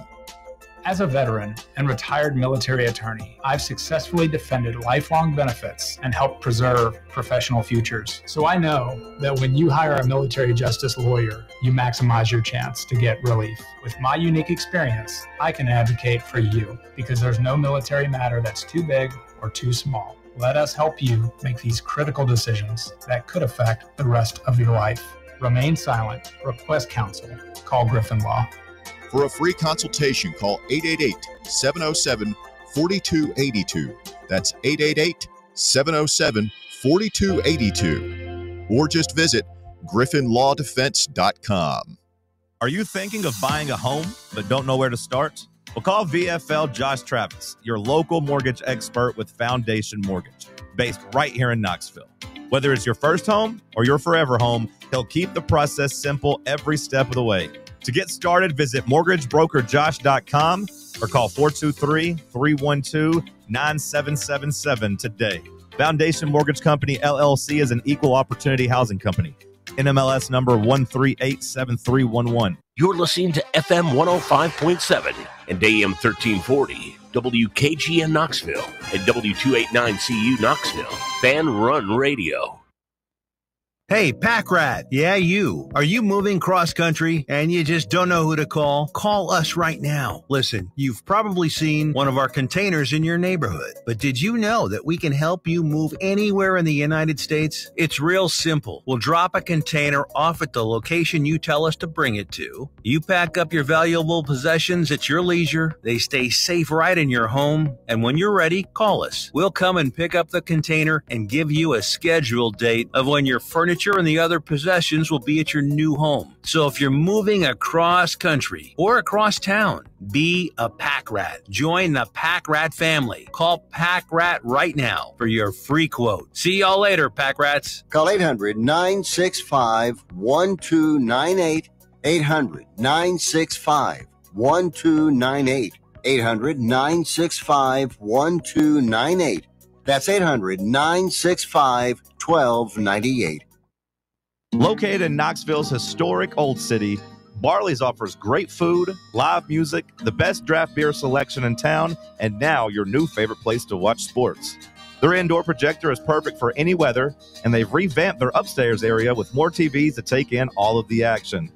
Their menu features hand-battered chicken tenders, juicy burgers, fresh salads, and the tastiest pizza in Knoxville. You can enjoy their happy hour drink specials daily from open until 6 p.m. Barley's Tap Room and Pizzeria.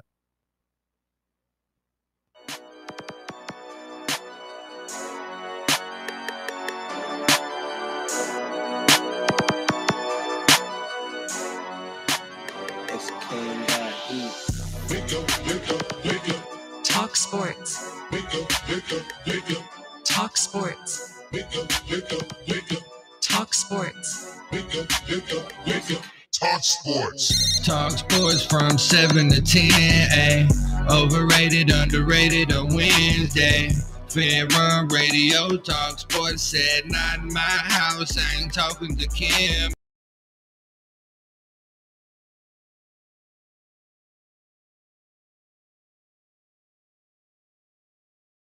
Reed and Cody doing everything we can to bring Rocky Top back. Talk Sports from 7 to 10.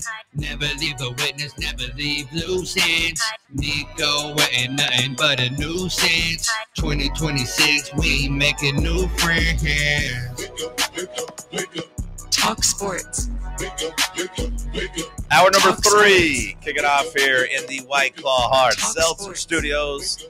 Let's hit some Hour 3 headlines. What you got, Sammy boy? ESPN Bet is no longer, as ESPN and Penn Entertainment are ending their sports betting partnership after signing a 10-year, $2 billion deal in 2023. ESPN Bet will officially be shutting down on November 1st of 2025 with 8 years left on that initial agreement. ESPN and DraftKings have now announced an agreement to make them the exclusive official sports book and odds provider beginning on that December 1st date. But, man, it's a failed experiment here for Penn, as they have really just gone 0 for 2, tried to do it with the Barstool sports book. That didn't work out. They sell back to Barstool for $1, and then they get into bed with ESPN, and it goes down the drain within 2 years. I guess their goal is just, hey, let's just partner with big sports brands, and that'll work. But you also have to make. I never used ESPN Bet. Did you ever try it? I never did. Bubba, Zach, did you try it? Was the interface good? Was it a good app? Was it? I thought it was. I mean, it's a good interface. They put it worked, but I mean, it's miles behind when it comes to game lines, and yeah, I mean, it's just seemed late to the game. It's hard to get a new gambling app off the ground whenever you have, just feels like the market's kind of taking care of itself. Where nationally, you just pretty much have FanDuel and DraftKings. MGM tries, Caesars tries, Caesars will always have at least a chance because of the casinos that they have, in Vegas and across. But like same for MGM. But This is a bad idea. now ESPN so them being officially in business as a gambling app did always seem kind of dumb or seem just kind of gross. And then the jokes write themselves whenever you have scandals, right? Whenever they're covering the NBA, gambling controversies of the sports being fixed and the UFC stuff as they were UFC partners. I know they're not anymore, but they used to be. All of that just felt a little gross. So them just being like, hey, we're not in the actual business anymore. We're just taking some money from them to give you the lines. That's still not probably perfect, but not gross by any means. So it's a step in the right direction for ESPN. I'm very curious who broke up with who. Do we have any of those details of who pulled the plug on it? I imagine we don't. I imagine they'll just say they mutually agreed to part ways or whatever. But I wonder if ESPN looked and said, this isn't worth the headache, or if Penn looked and said no one's using this damn thing because shockingly, but Stephen A. Smith giving me a parlay, is it making me want to put it in? Maybe they're just losing a bunch of money. I don't know. But I never used it. I never even downloaded it. I had some friends try it and, get the welcome bonus and all that and then move on, but I never even bothered trying it. Mostly from what I've traversed the internet, everybody's saying mutual agreement. Yeah. I'm seeing that Penn lost $1 billion on Penn this. did lose a lot of money. That doesn't surprise me though, that it, because it's only been open for like a year, basically, right? Like you spend all that money to get in the business, you spend all that money on the advertising and doing all that. Like it was going to take a couple years to become profitable, but maybe they just looked at the end of the road and saw that it wasn't ever going to become profitable, or at least to the level worthy of this investment. But I'm seeing Penn paying $38 million to Disney to close out remaining fees ahead of that December 1st shutdown. Another $5 million going to ESPN after December 1st for traditional media to promote the Score Bet Sportsbook or Penn's Hollywood iCasino. And then Penn retains ESPN Bet's database of 3 million users acquired in the past 2 years. So they basically just get to keep everybody's email and figure out what they're going to do with it? I guess. Fair enough. Yeah. I won't miss it. I will miss the commercial of Molly giving me her picks, though. But she's gone anyway, so maybe I was going to quit that one. Mm-hmm. I miss Molly on First Take. What a queen she was. Some tragic news just happening in the NFL as Cowboys defensive end Marshawn Kneeland passed away last night at the age of 24, just in his second season. Second-round pick out of Western Michigan in 2024.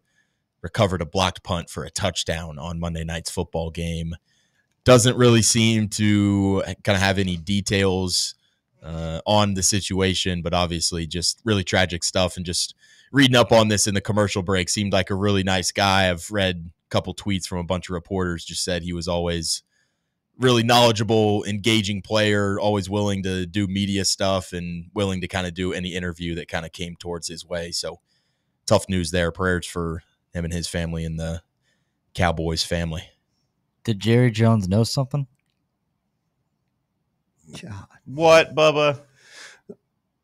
Question has to be asked. Did he know something? What do you mean? Recent trades. He Okay, come on. Defensive. He was a beloved player. He's a great teammate. It is always jarring when somebody does, though, and somebody says that they were bad people. When you read the obituary, and actually, this woman deserves no admiration. She was a terrible mother, even worse person. The world is a better place without her in it. Which that's good. It's nice we can at least say nice stuff about people when they die. Could be like Dick Cheney, I guess, or something like that. That is true. Dick Cheney got that treatment a little bit, right? Mm-hmm. I saw some clips going around like, yeah, he's one of the 3 worst people I've ever encountered. He's one of the worst people that's ever been in politics. He's a scumbag. There was a lot of that. While we're on the topic of gambling, do you want to guess the number, the dollar amount that Americans have bet on sports over the last year? I really have no way to quantify this, but I would get for a full year. Do you want me to give you some context on what it's worth, on what it's more combined then? No, because I mean, like, my number is going to be huge regardless. I'm just trying to figure out how huge I want it to be. You can give me the context afterwards, but like, man, like, you're saying wagered, right? Not lost, just wagered. Yeah. Is $5 billion too much? Because 12 billion is in my head, but like, I don't. 12 billion. Americans bet over $148 billion on sports last year, which is more than they spend on movies, books, concerts, and sports tickets combined. So more than concerts, sports tickets, books, and movies all combined.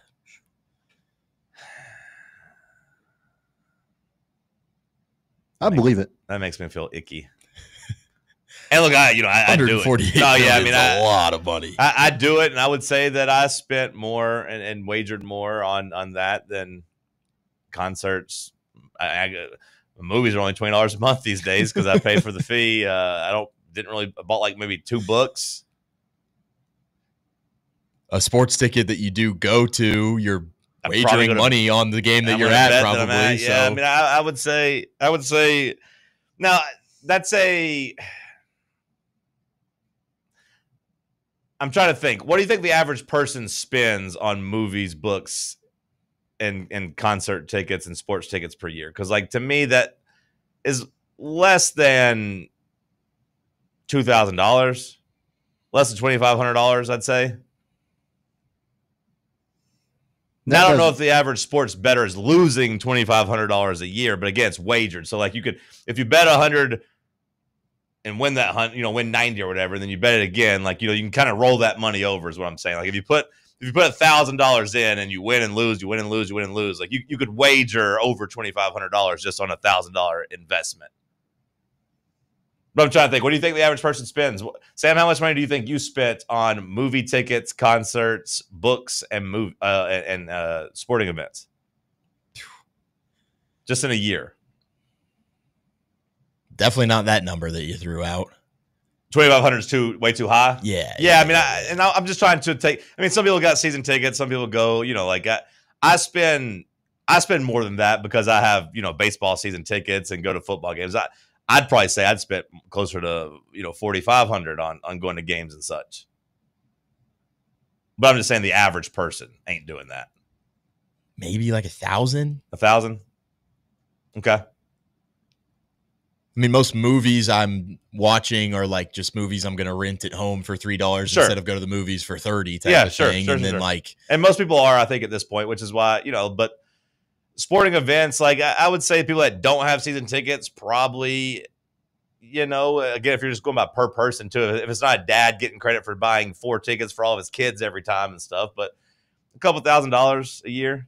Yeah. I mean, maybe as I think about it, maybe more than 1,000 just because like football tickets, probably a couple $100. Maybe go to 2 or 3 of those a year. Basketball, you go to a couple a year. I think it'd be pretty easy to get to 1,000, especially if you're counting like your subscriptions and you're spending $20 a month on Netflix. Let's just put that under movies for now. Like, I think it'd be pretty easy to get to at least 1,000. It's probably closer to 2. If you go to any concerts at all, like, I don't know if you're a big concert guy, but concerts, let's just say $60 a pop at least on average, and that's for an arena show, that's low, but for like the Mill and Mine or like a bar, that's high. So like just average it out. $60, go to 2 or 3 of those a year, whatever. It's when you put them all together, it sounds jarring, but I don't know, man. I can't sit on my couch and go to a concert. I can sit on my couch and put $50 on a game and watch it. You know what I mean? Ain't gotta leave the house to do all that. I feel like that is kind of part of the tweet, though, is like the accessibility. Oh, no, that's a big problem. Like the accessibility is a big problem. Like the gambling used to be harder to do. You had to, if you wanted to be me and be a degenerate growing up, you had to either A, find a shady bookie, or B, like go send money at Walmart or a grocery store, like via either Western Union or MoneyGram, and they'd give you a name in Nicaragua or Costa Rica, and you had to go there and pretend like you have an awkward conversation with the cashier about How do you know all these people? I did some mission work one time and made some friends. That's what I would tell them. Or I'd be like, hey, mind your business. Like, I don't ask you questions about what the hell you do in your time. Don't worry about me.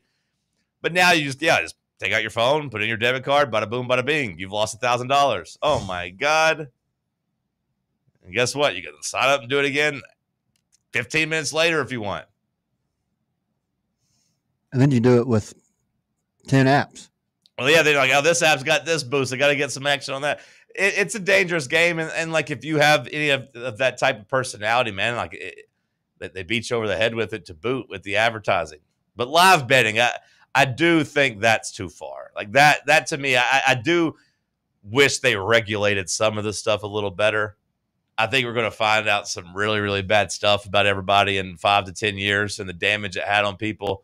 But just like, imagine you just buy a scratch-off lottery ticket on your phone. Imagine how much money you'd spend if you could just buy like $3 or $4 scratch-off tickets. Oh, let's see if I can win. Nope. Oh, I don't know. At least the gas station makes you go there. And yeah. Does the gas station still make you have cash for that? I want to say you still have to have cash. Cash or debit. Okay, I was going to say, for a while, I didn't think they even let you do debit. I thought you had to actually have like physical cash. Maybe let you do debit. I don't know. You can't do credit. I know that. Can you buy a lottery ticket with a debit card? Maybe you have to have cash for that. Like an actual, like when you're doing the Powerball tickets. Yeah, I don't know.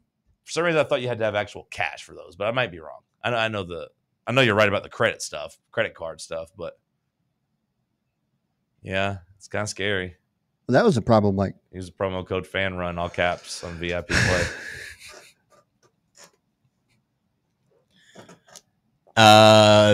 Some more tough news here as Miami Heat head coach Eric Spoelstra, his home burned down earlier this morning as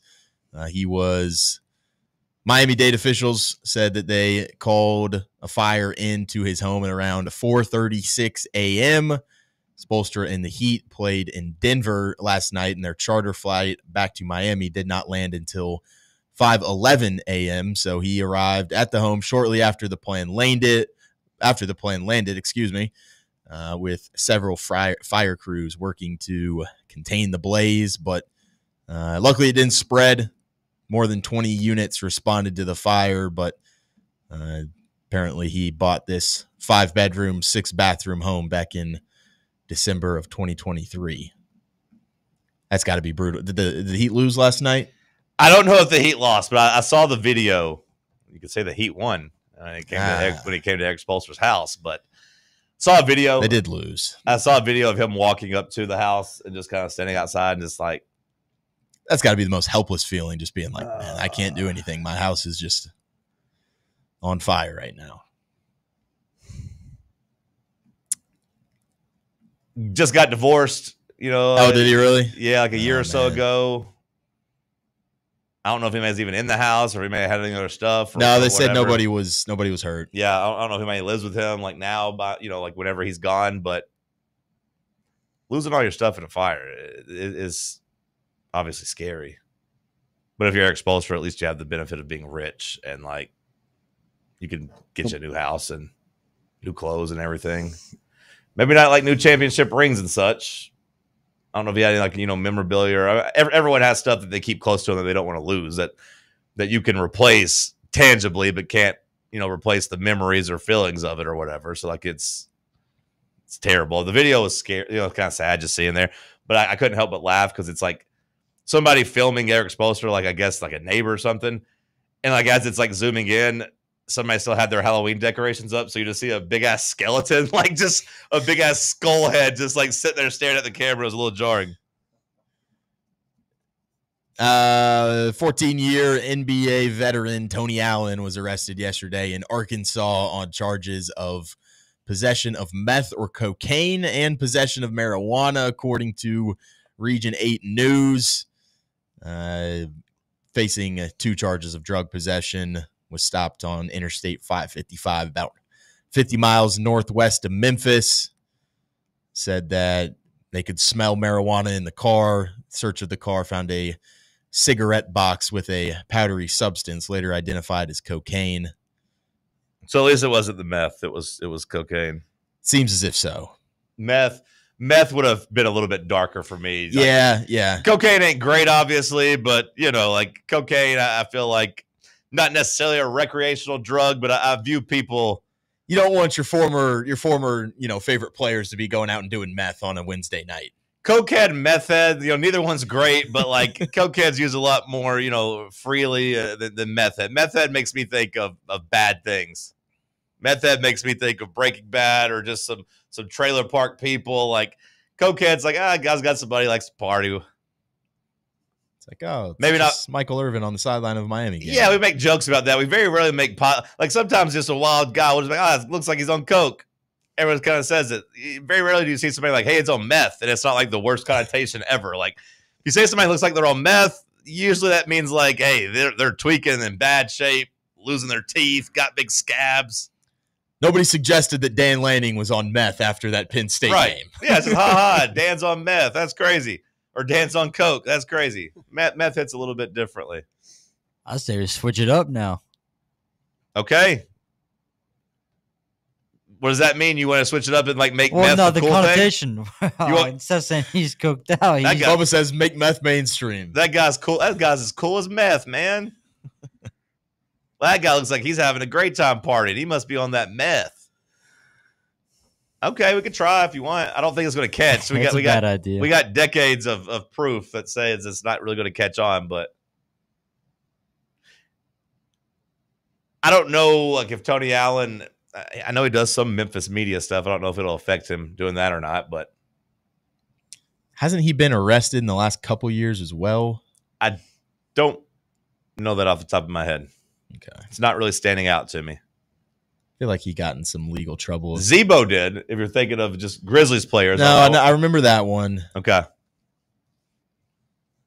Maybe it was something. It wasn't a drug-related charge, maybe. Okay.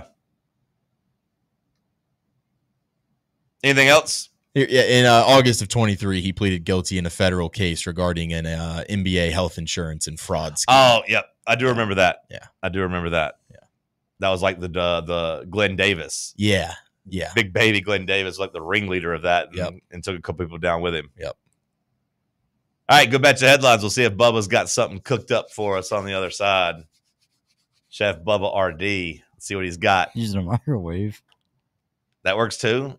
You can eat out of a microwave. Stick with us. Let's talk sports on Fan Run Radio. For the fans, by the fans. This is Fan Run Radio, Knoxville. Hey Knoxville! Surfside iced tea and vodka, made with real brewed tea, is only 100 calories, 2 grams of sugar, with no bubbles and no troubles. That's right, zero carbonation, so it's easy to sip and enjoy. Headed to a game day or party at a friend's house? Bring an iced tea or lemonade variety pack from Surfside, or try their green tea and new raspberry tea vodka. Find the can with the sunset stripes this season. Surfside iced tea and vodka, sold at bars, restaurants, and stores near you. Surfside iced tea and vodka, sunshine in a can. Must be 21 or older. Enjoy responsibly. Are you thinking of buying a home but don't know where to start? Well, call VFL Josh Travis, your local mortgage expert with Foundation Mortgage, based right here in Knoxville. Whether it's your first home or your forever home, he'll keep the process simple every step of the way. To get started, visit mortgagebrokerjosh.com or call 423-312-9777 today. Foundation Mortgage Company, LLC is an equal opportunity housing company. NMLS number 1387311. Hey, Vols fans, Cody Brown here. I grew up right here in Tennessee and know what it means when someone says, I've got your back. That's why you can trust Farm Bureau Insurance of Tennessee. Whether it's your home, your vehicle, your family's future, or the business you built from the ground up, we will show up for all of your insurance needs. We are Tennesseans who understand what matters, which is doing right by you. Insurance is not all about just paperwork and policies, but it's about the people we insure every day. So if you want insurance that hits home, give me a call at 865-992-3871. Go Vols. For over 3 years, Crumble Cookies has served the Knoxville area. From Clinton Highway to Parkside Drive, even our friends out in Maryville have reached you, our fans, with the best cookies in the game. This fall, Crumble is gearing up for yet another fantastic season. Whether you're tailgating or looking for a pick-me-up after getting the kids from school, Crumble has you covered. Download the Crumble app to check out this week's rewards and features. And stop on by. Tell them Fan Run sent you, but don't miss the cookies. Got a flat tire? Strange noise under the hood? Don't stress. Roll into Matlock Tire and Auto Service. From oil changes and brake repairs to brand new tires, Matlock's certified techs do it all. Fast, friendly, and fair priced, Matlock is the home of the price match guarantee. Bring in any competitor's ad, and Matlock will match the exact same tire for the exact same price. Matlock Tire and Auto Service, 5 locations in East Tennessee. Visit MatlockTireService.com to find the location nearest you and schedule your appointment.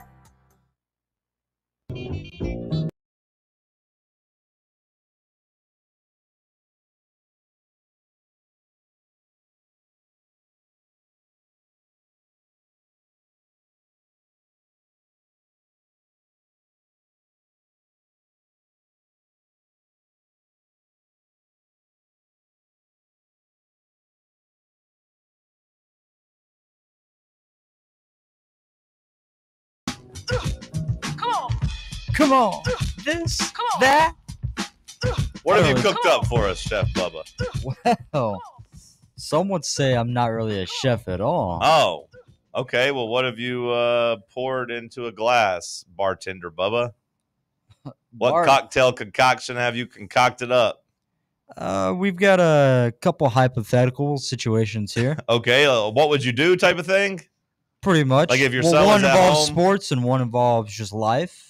Well, what would you do, Bubba, if your son was at home crying all alone on the bedroom floor because he was hungry and you were like, hey, I could either sleep with this woman for some money and have her pay me my fee or just kind of deal with it? What would you do? Is the money enough to feed my son? Yeah.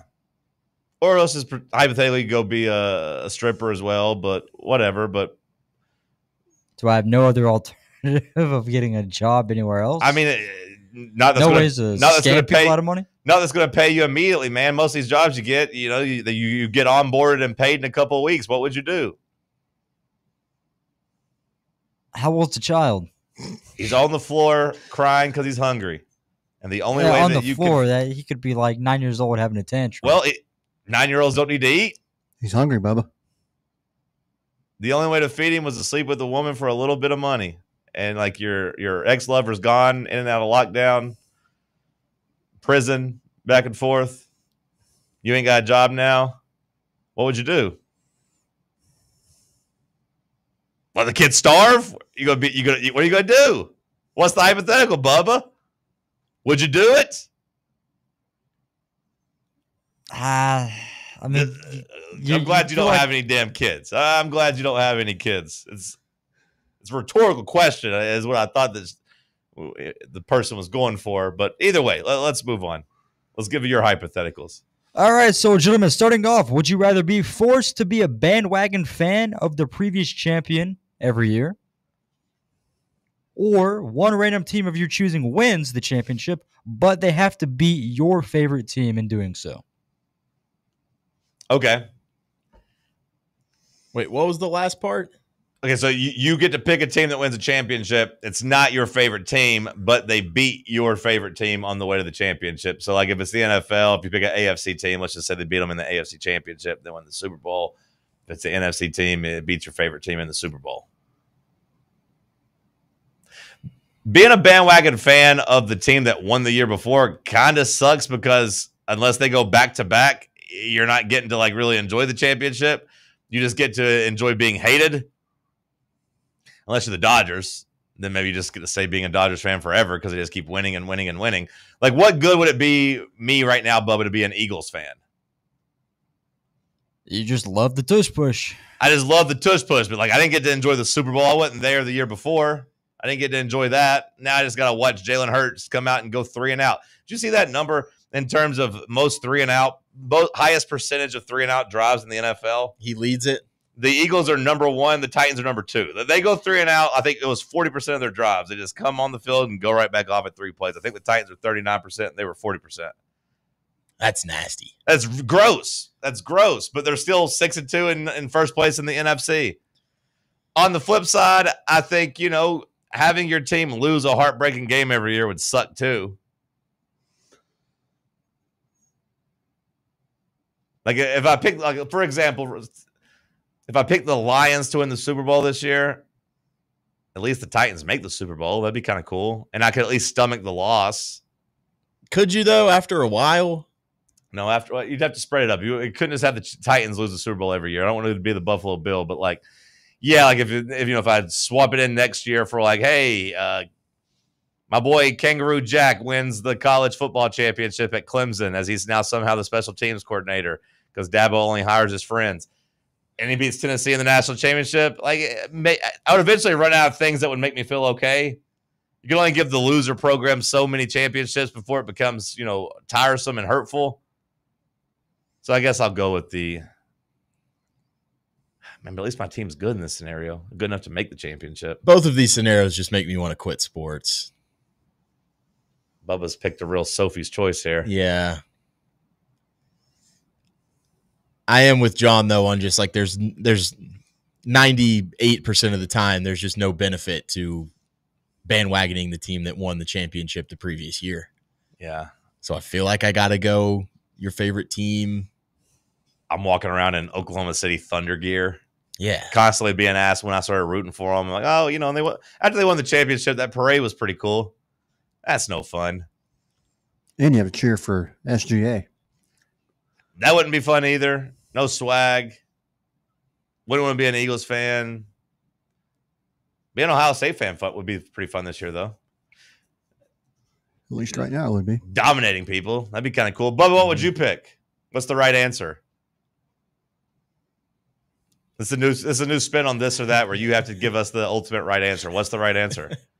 The ultimate right answer is being a bandwagon fan. Because it doesn't mean that your team can exactly win. Sure. Yeah, if the Titans win a Super Bowl, then I get to root for them for a year. That'd be cool. Yeah, right. They never win a Super Bowl. Plus, just think of all the merchandise you get to wear. Just pull out of the closet. Crazy pools, dude. But it doesn't feel earned. It would all be new, too. Like, it would all be new because I wasn't a fan of them before. Yeah. That's pretty gross. I'd rather just get my heart broken over and over. Yeah, at least I was alive during that run. I'm already used to getting my heart broken. I'm not used to championships, so yeah. I guess I'll just stay in misery. It's a lot easier to be miserable, though, when you're losing the championship versus being like 3-25 over your last 28 games like the Titans are. At least you're not even sniffing a championship, though. Like, you don't even get the taste of it. Yeah, but you have the table. You have so much fun winning the games, though, up until that point. Like, just for Tennessee. All for nothing. Yeah, sure. But, hey, if we pick a college basketball guy, hey, at least Rick Barnes made the Final Four. There's an accomplishment there. We played for a national championship. We won a lot of games to get there. That matters. That's the clear answer. Just sign up to be Charlie Brown, get the ball pulled away. Just sign up to be the Buffalo Bills. It's okay. It's better than the alternative. Well, don't just stare at me. Give me the next topic. I just interview prepared. All right, so. I'm not prepared. I don't know what the topic is. I'm not prepared at all. All right. Life is paused until you walk across the globe. In this scenario, all bridges will be built. You can walk, to walk across water, and no harm is done to you. Or you have to randomly skip 5 years of your life, and you have no idea what happens in that time. So basically, how long would it take to walk across the whole globe? I mean, a year, 2 years? I thought it was gonna be like 5 years.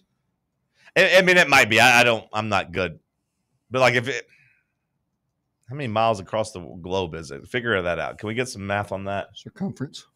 Because if I'm walking, if you walk a good steady 3 miles per day or 3 miles per hour, you could probably, walk at least 50 miles a day?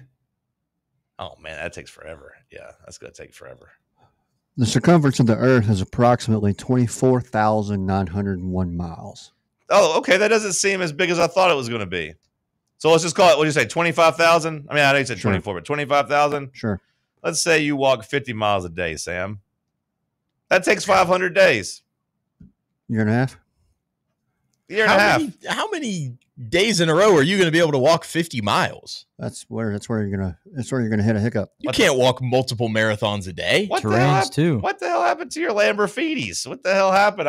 They run out of gas at some point. I thought you said the Shoelace Express never ran out of gas. The Shoelace Express is running, but the Lamborghinis, you got to take them to the shop every once in a while. The F-350 needs some oil. Okay, let's just make it 2 years then. So let's just make it, 365 times 2? I mean, I get 630 days. Wait, that's not right. 730 days.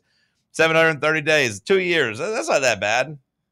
And you get to see everything. Oh, yeah, I'm imagining your hypothetical, Bubba. I'm taken care of. Like, I got enough food. I got enough, I'm not having to scrounge for food on this trip or whatever. Weather conditions, when I get into a cold part of the world, do I have to account for that, or is it just ideal scenario? Here's sunny and 75. And here's the thing, Sam. You're not old enough yet to start thinking about this, but if you hit that fast forward button and you fast forward 5 years, you might just die. Like, you might be dead. I don't know. You might die walking across the globe. Well, you might, but he said no harm would be done to you. Now, you can still have a heart attack, I guess. But if you're walking through like a war zone, you won't get got. Yeah, but no. You have what to about imagine, like animals? Are you No, at risk they of won't animals? harm you. No animal harm. My heart might give out, sure, but if I fast forward 5 years, there's no telling. I could come out of 5 years, Sam. I could be 350 pounds. I could be dead. I could be in bad shape. You could kill yourself from loneliness, just doing it yourself. You could drive yourself mad. You've seen Forrest Gump, brother. People will start walking with you eventually. Imagine the ocean. Walking across a long bridge, and all you see is just water for seasickness, miles and miles and days and days. And I mean, that'd drive a man crazy. Don't get me wrong, Bubba. I'm not acting like that would be fun. I think the animals have to factor into this. Well, no, I'm not across walking the through ocean. The chance that a whale just breaches and you get sucked up into his mouth and you're dead. I'm not walking through the thick ass jungle taking my chances there. No, I'm not doing that. I'll skip fast forward 5 years there. But I don't think. Do you think your body would break down from walking 50 miles a day? Yes. For 2 years, yeah, absolutely. You think it'd break down? Yes. What if you did it 6 days a week? What if you rested on Sunday like God? Okay. What if I pulled a big God move and was just like, you know what, 7th day, I'm going to rest? I don't know what the answer is there. I, in my head, you could walk 50 miles a day. Not saying it'd be easy, but I don't think it'd be that tough. As long as you had good shoes and good socks. I'm walking. I don't want to miss 5 years. You heard Aerosmith, man. I don't want to miss a thing. You said time was frozen. That's right. Oh, well, okay. Time's frozen. Well, time's frozen. Time's frozen if you're walking. Yeah. John, you could skip the Titans rebuild and theoretically. Now, what if Cam Ward wins that? What if Cam Ward wins that damn Super Bowl in year 4, though, Sam? And I mean, that's a thing. I don't know if you heard Mike Berganza yesterday, but we're in good hands. He's going to nail this draft, and the Titans are going to be good in like 3 years. So I don't want to miss years 3, 4, and 5 of that. And you could time your walk around the earth. I mean, you could. I'm just walking, man. I'm just walking. You could end up in Nashville by the time for the Super Bowl. Take a little detour. I would like to know. Now, look, I do agree with you boys that like right now, it probably wouldn't feel good to go out there and walk 50 miles. But how good a shape would you need? Do you think you could walk 50 miles, Sam, and be all right? Because I feel like for that long a distance or for that long a time. I mean, no, I just mean like in a day. Could I just go out there and walk 50 miles today? Yeah. I mean, could I complete it? Yeah. Would I feel good? No. You think your body would be in shambles though? Is what I'm asking. Yeah. I know you physically can do it, but like if you just walk nonstop for a full day, like do you think? I mean, I walked like 4.5 miles yesterday, and my feet are hurting a little bit. Okay. Yeah, maybe it's a really dumb take to say walking that long isn't that big of a deal, but I don't know. I just hear so much about the marathon runners and like the ultra marathon runners that run those like every day. I was listening to like the Tosh.0 podcast where he had like one of those guys that just basically was like saying he ran, 40 miles a day. I was just talking about all the stuff he ate. It was like, I was just on the move, man, just running. I mean, at some point, I do think your brain will just learn like I'm pushing past whatever is telling me to just gotta stop do it type of thing. I don't know. I mean, like I do think obviously do we have a documented distance that like nomads used to walk every day before they like started building like establishments and stuff? Because that used to be the thing, right? You just get up and just walk, chase the buffaloes. Like you just walking. I mean, you hear like biblical times, like people walking. I mean, obviously people walked everywhere. Yeah. So it's like, I don't know how far they're walking or if they're doing it every day or whatever. And, you know. Pretty long. I mean, if you trace, like. Yeah, but Big God was helping them. I don't know if he'll be helping me on my journey. I just feel like there's a very real chance this walk could take you 5 years, which is essentially just wasting away 5 years of your life. No. Time was frozen. He said time was frozen. And no harm. So if I leave at 35 and I do this, like I come back to the same place, time is frozen. I'm still 35. Okay. And maybe, I don't know if I'm in better shape from walking 500 miles, I would hope you are. 25. I don't know if I'm actually getting the benefits of walking 25,000 miles or whatever, but. Yeah. Do you walk around the earth, Bub, and then you just come back in the same form that you started the walk in? Or are you in sick shape? I don't think he thought it that far through, because it'd be really cool just to like, hey, I got to lose this weight. I'm going to walk. Because then nobody would believe you if you're like, yeah, I walked around the earth, but then what the hell happened to John? So I want to just so we're clear, like the world will go on, but like your life is paused until you walk across, and then you could miss a Titan Super Bowl while you're in, China walking around the earth. Okay, so it really just comes down to like 2 years, pausing your life or skipping 2 years of your life versus of the world, or 5 years. I still walk the earth. I missed out on 2 years, but you said I'd be the same age. So, You can see the world. That's weird, man. It's like, is that not what happened in Avengers? What happened in Avengers when everybody came back to life? What did the snap? Yeah, no, but what happened? Like, did everyone like a span of like 8 years? But the other people had aged 8 years, right? Like that had happened. The people that were not snapped, yeah, they aged. But Yeah. then the people that were snapped came back in their same. I'll say that's sad. What if I do that? What if I do that and I come back and everybody in my life's 2 years older, and that's just weird. We're taking some shots in the comments here, fellas. I don't know if y'all saw that. About how dumb this hypothetical is? Or how dumb the answer is? So Dorian asked, has anyone seen the new movie, The Long Walk? And Nick Posey responded, said, Dorian, look at these guys and ask yourself if they know anything about long walks. Okay.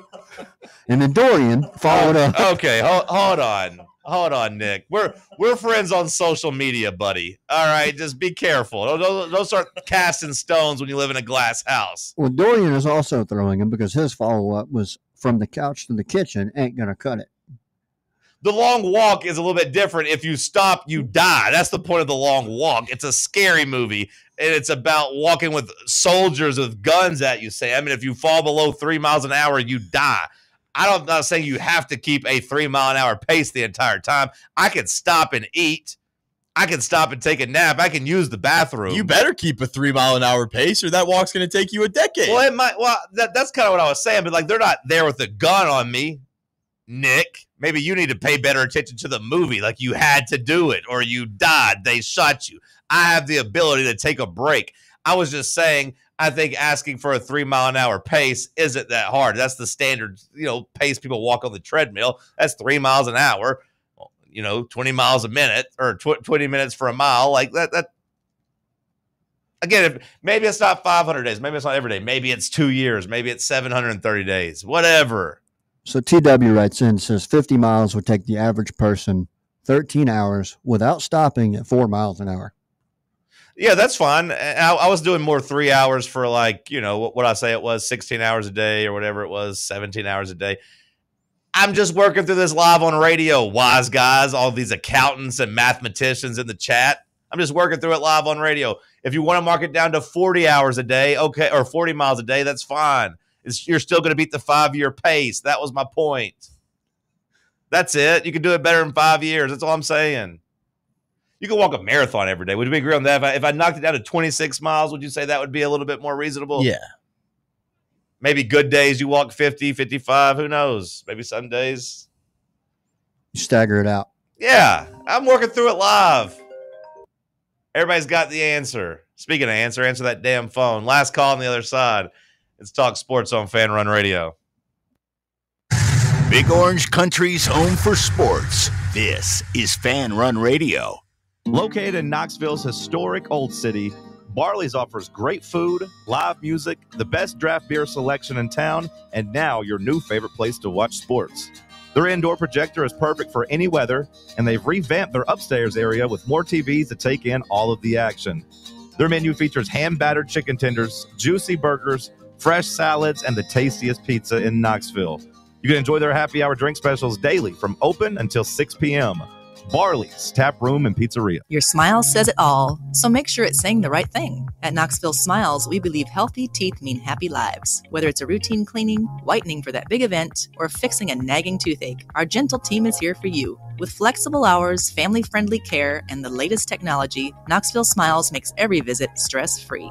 Don't wait another day to love your smile. Call Knoxville Smiles today at 865-539-1776 or book online at knoxvillesmiles.com. Smile brighter with Knoxville Smiles.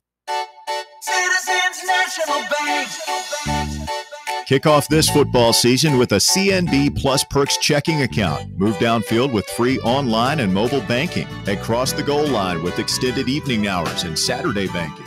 Banking at CNB has its perks. Find out more at cnbtn.com. Citizens National Bank. Banking never felt so good. Member FDIC. White Claw is taking hard seltzer to new heights with White Claw Surge. At 8% alcohol, White Claw Surge is a stronger wave of refreshment that doesn't compromise on taste. Available in 4 bold waves of flavor like ripe blackberry, citrusy blood orange, zesty natural lime, and tart cranberry. Check out your favorite retailer in-store and online for the White Claw Surge Variety 12-pack and 16-ounce single-serve cans. White Claw Surge. Please drink responsibly. Welcome to Axle Logistics, where excellence isn't just a goal, it's an energy. As a leading third-party logistics company, Axle is powered by an award-winning culture built on a work hard, play hard mentality. Here, the drive for success is contagious and hard work never goes unnoticed. Whether you're just starting out or looking to level up, Axle Logistics is the place to launch your career. Join us and take your ambition to the stars. To learn more, visit axlelogistics.com. Got a problem tree looming over your home? Call ECR Total Landscapes. Whether it's trimming, removal, or storm cleanup, our certified pros get the job done safely and efficiently. We're licensed, insured, and ready 24/7 for emergency calls. Big or small, we cut them all. ECR Total Landscapes. Call now for a free estimate, 865-384-2012, and mention promo code FANRUN for free stump grinding on any tree removal now through the end of the year. Also, visit us at ecrtotallandscapes.com.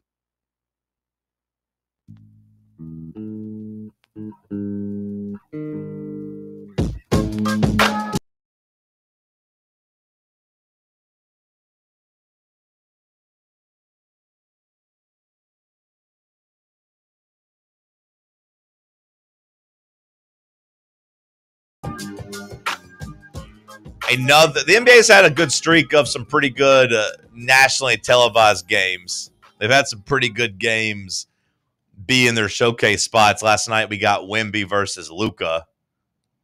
Wemby wasn't necessarily up to the challenge, but Luka continues to be great. The Lakers continue to be surprising, improving their record to 7-2, which does make me wonder if they bring LeBron back or what they do with LeBron when it comes.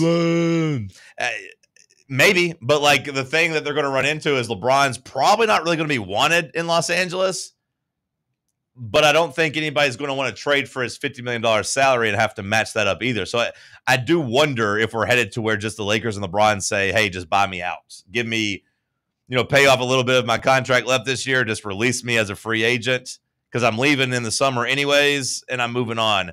Would he just be free to sign anywhere in the middle of the season if they bought him out? Yep, and he could sign.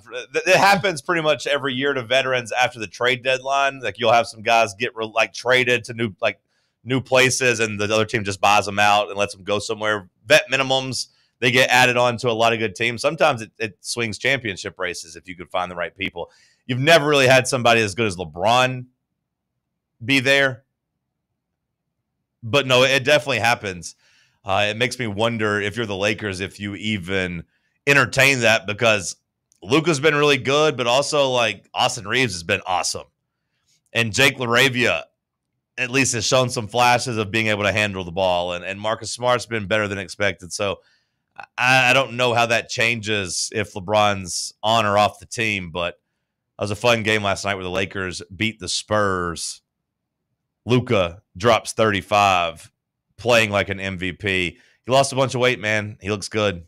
Yeah, is it a noticeable difference? Oh, yeah. Yeah, his quickness and just it's we'll see if he's able to make it through the whole season without getting hurt too because of him losing the weight. We'll see if his calf, holds up. So far, so good. And yeah, they've been good.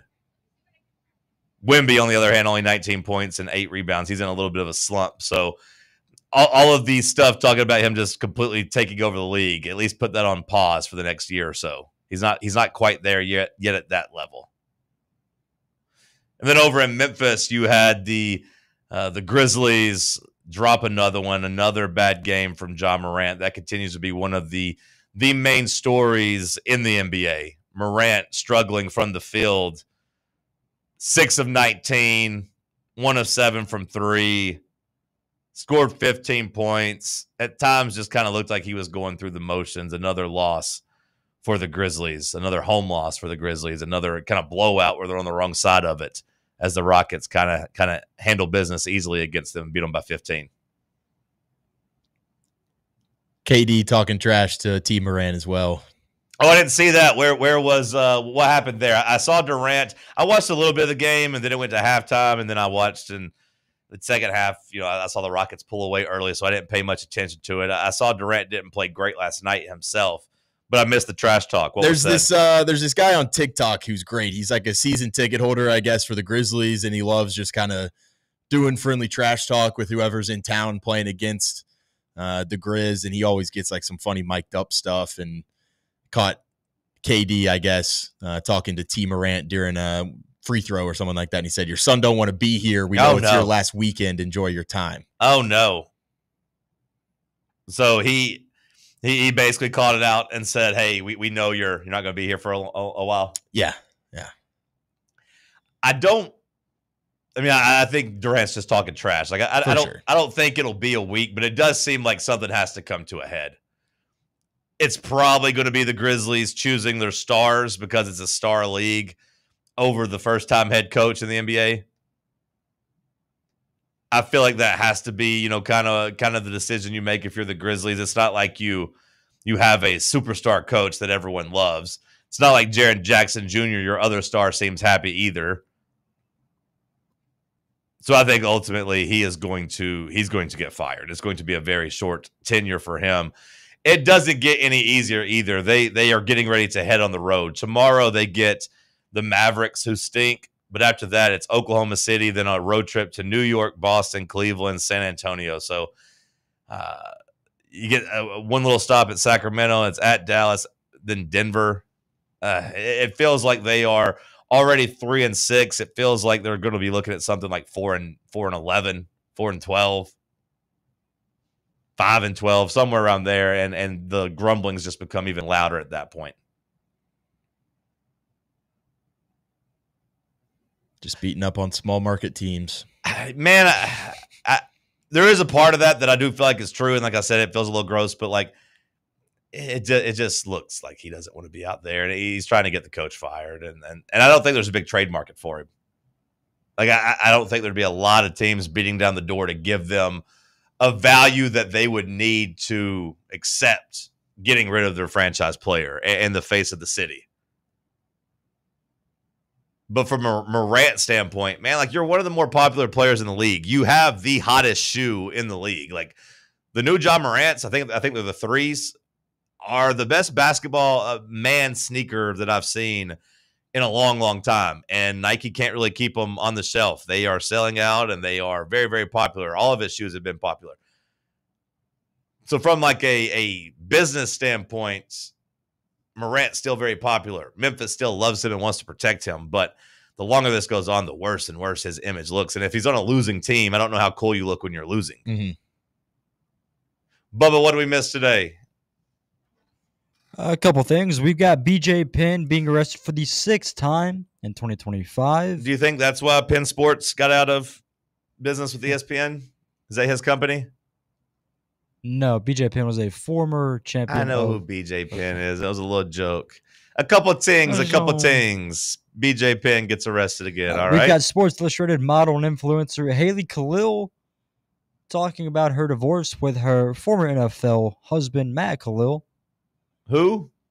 Is this the Bengals couple? Were they Bengals?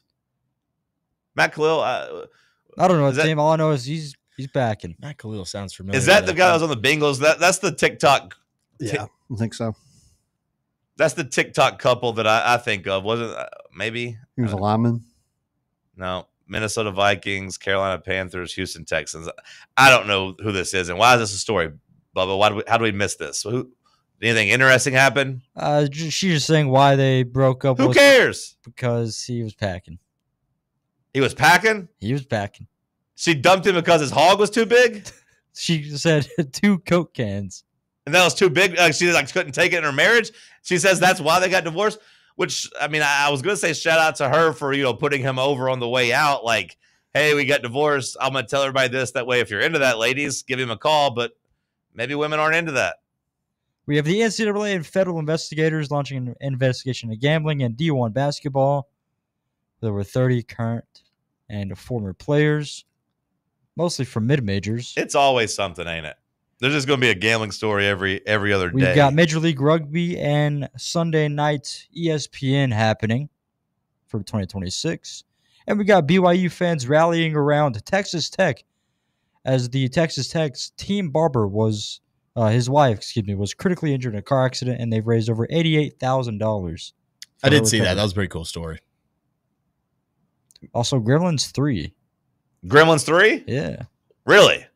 And then people are saying Darren Peterson should be number 1 in the draft. His stock has risen incredible through the past week. Have you ever seen Gremlins 1 or 2? Nope. Sam, you ever seen Gremlins 1 or 2? Nope. Zach, you ever seen Gremlins 1 or 2? 0 for 3, buddy. Really? It's a Christmas movie. I would suggest going to watch it. Sam, I know sometimes you guys watch some weird movies and you're willing to give it a try. Just give Gremlins 3 a try, or give Gremlins 1 a try. I don't know if it's any good. I recently rewatched it. That wasn't a good sale. That made it feel like you watch a lot of weird movies. You might as well just add in one more that's not that good and really. I don't think this. No, I mean this one's weird in the sense of like it's about like they get this little creature from like from Chinatown, like the businessman sees it. It's like, I want this, and the guy's like, it's magical. I don't know if I could take it. I could sell it to you, and I think I want to say the guy just maybe steals it. I don't know, but it's got rules. You can't feed it after midnight. You can't get it wet, or bad things happen. And then the sun, a couple bad things happen, and all of a sudden, boom, there's more of them, and it's kind of Christmas and horror. Okay. I don't know if it's any good or not, but it's good enough, I guess, to get a damn sequel 20-something years later. How about that? Steven Spielberg's a part of it, so I mean, like, that's a pretty big name, Sam. Let's give it a chance, is all I'm saying. Shout out to Gremlins. Shout out to Gizmo. He's such a cute little creature. That'll do it for us. The Tony Basilio Show coming up next. Stay locked in on Fan Run Radio.